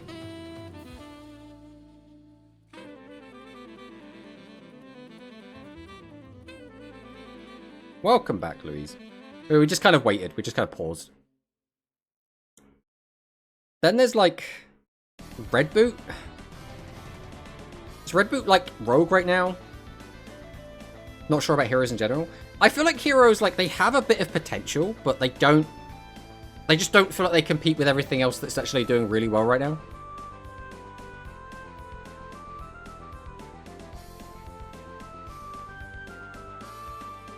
We'll probably put Machine Good Stuff in Rogue.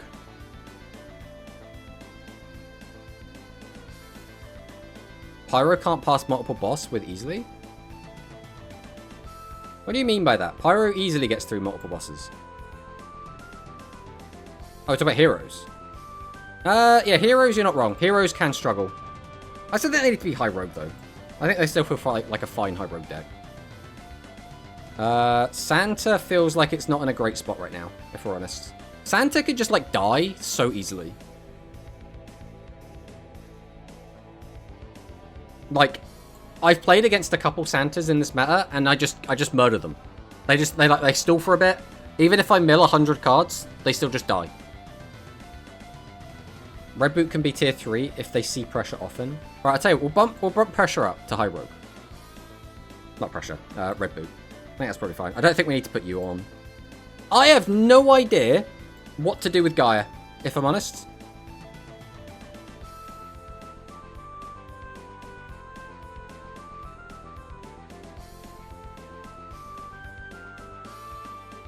I literally haven't tested it. I haven't seen anyone play it. I have no bearing on it whatsoever.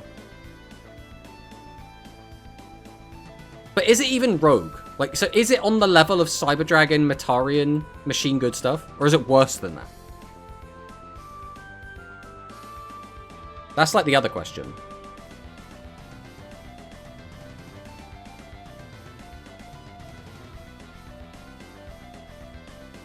Gaia is not worth mentioning. That's kind of how I feel as well.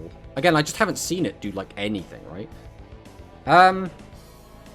The only other thing to necessarily mention that's actually seeing any kind of play is Matarian Caster. Which, I mean, I guess is that... We could just use this to represent Matarian Caster. Matarian Caster's probably, like, here, right? Like, it did get a top. It's still basically just piggybacking off of everything that makes this deck good.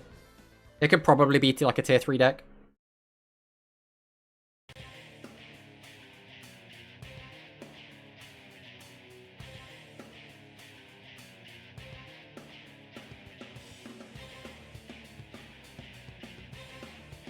Me have higher.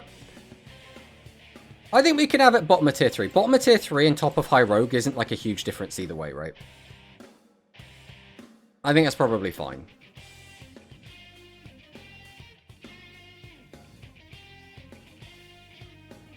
Other than, like, you know, something should be moved one up or one down, like, slightly. Matarian tier 3. So this is specifically Matarian caster. So this is like this deck. It's the spellcaster deck, but with like the Matarian cards put in it. Not just like pure Matarian. Because we did see it has had a top 4 finish. It's basically spellcasters. It's like slightly worse spellcasters, right?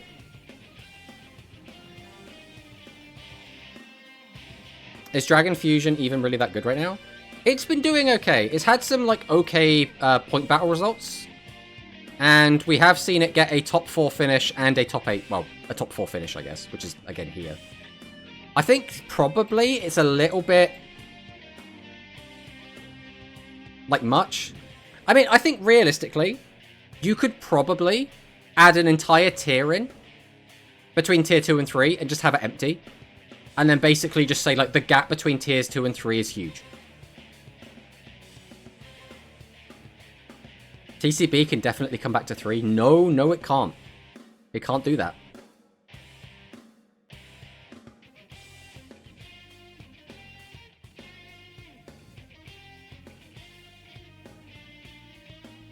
I think this is fine. I think this is probably-ish where I would have everything. I think, you could make an argument to, like, tweak a few little things. I think the gap between tier 1 and tier 2 is not a huge gap. I think the gap between 2 and 3 is massive. Like, the gap between tiers 2 and 3 is, like... it's so big. Like, it's actually so big. Maybe a skill that makes it out of thin air too. Oh, I don't know about that. I disagree with Pyro's tier 3. Your disagreement has been noted. We have acknowledged it. I don't think there's a huge difference between having it here and here. Personally. I'm willing to have it in bottom of tier 3. I think that's fine. I do think I'd probably bump this up, though. I think Dragon's probably going to be more like here. Because this is basically just this deck, but, like, a little bit worse. So I think it's probably fine. Alright, but. We have already run over the end of our stream time. Let's take a quick gander and see if anyone is currently online. Or I can send y'all. We got anyone that we know? We haven't really got anyone that we know. I guess we will... just check this quick. We'll just make sure there's no one here. Nah, we got How. How's playing Master Duel. We can send y'all to How.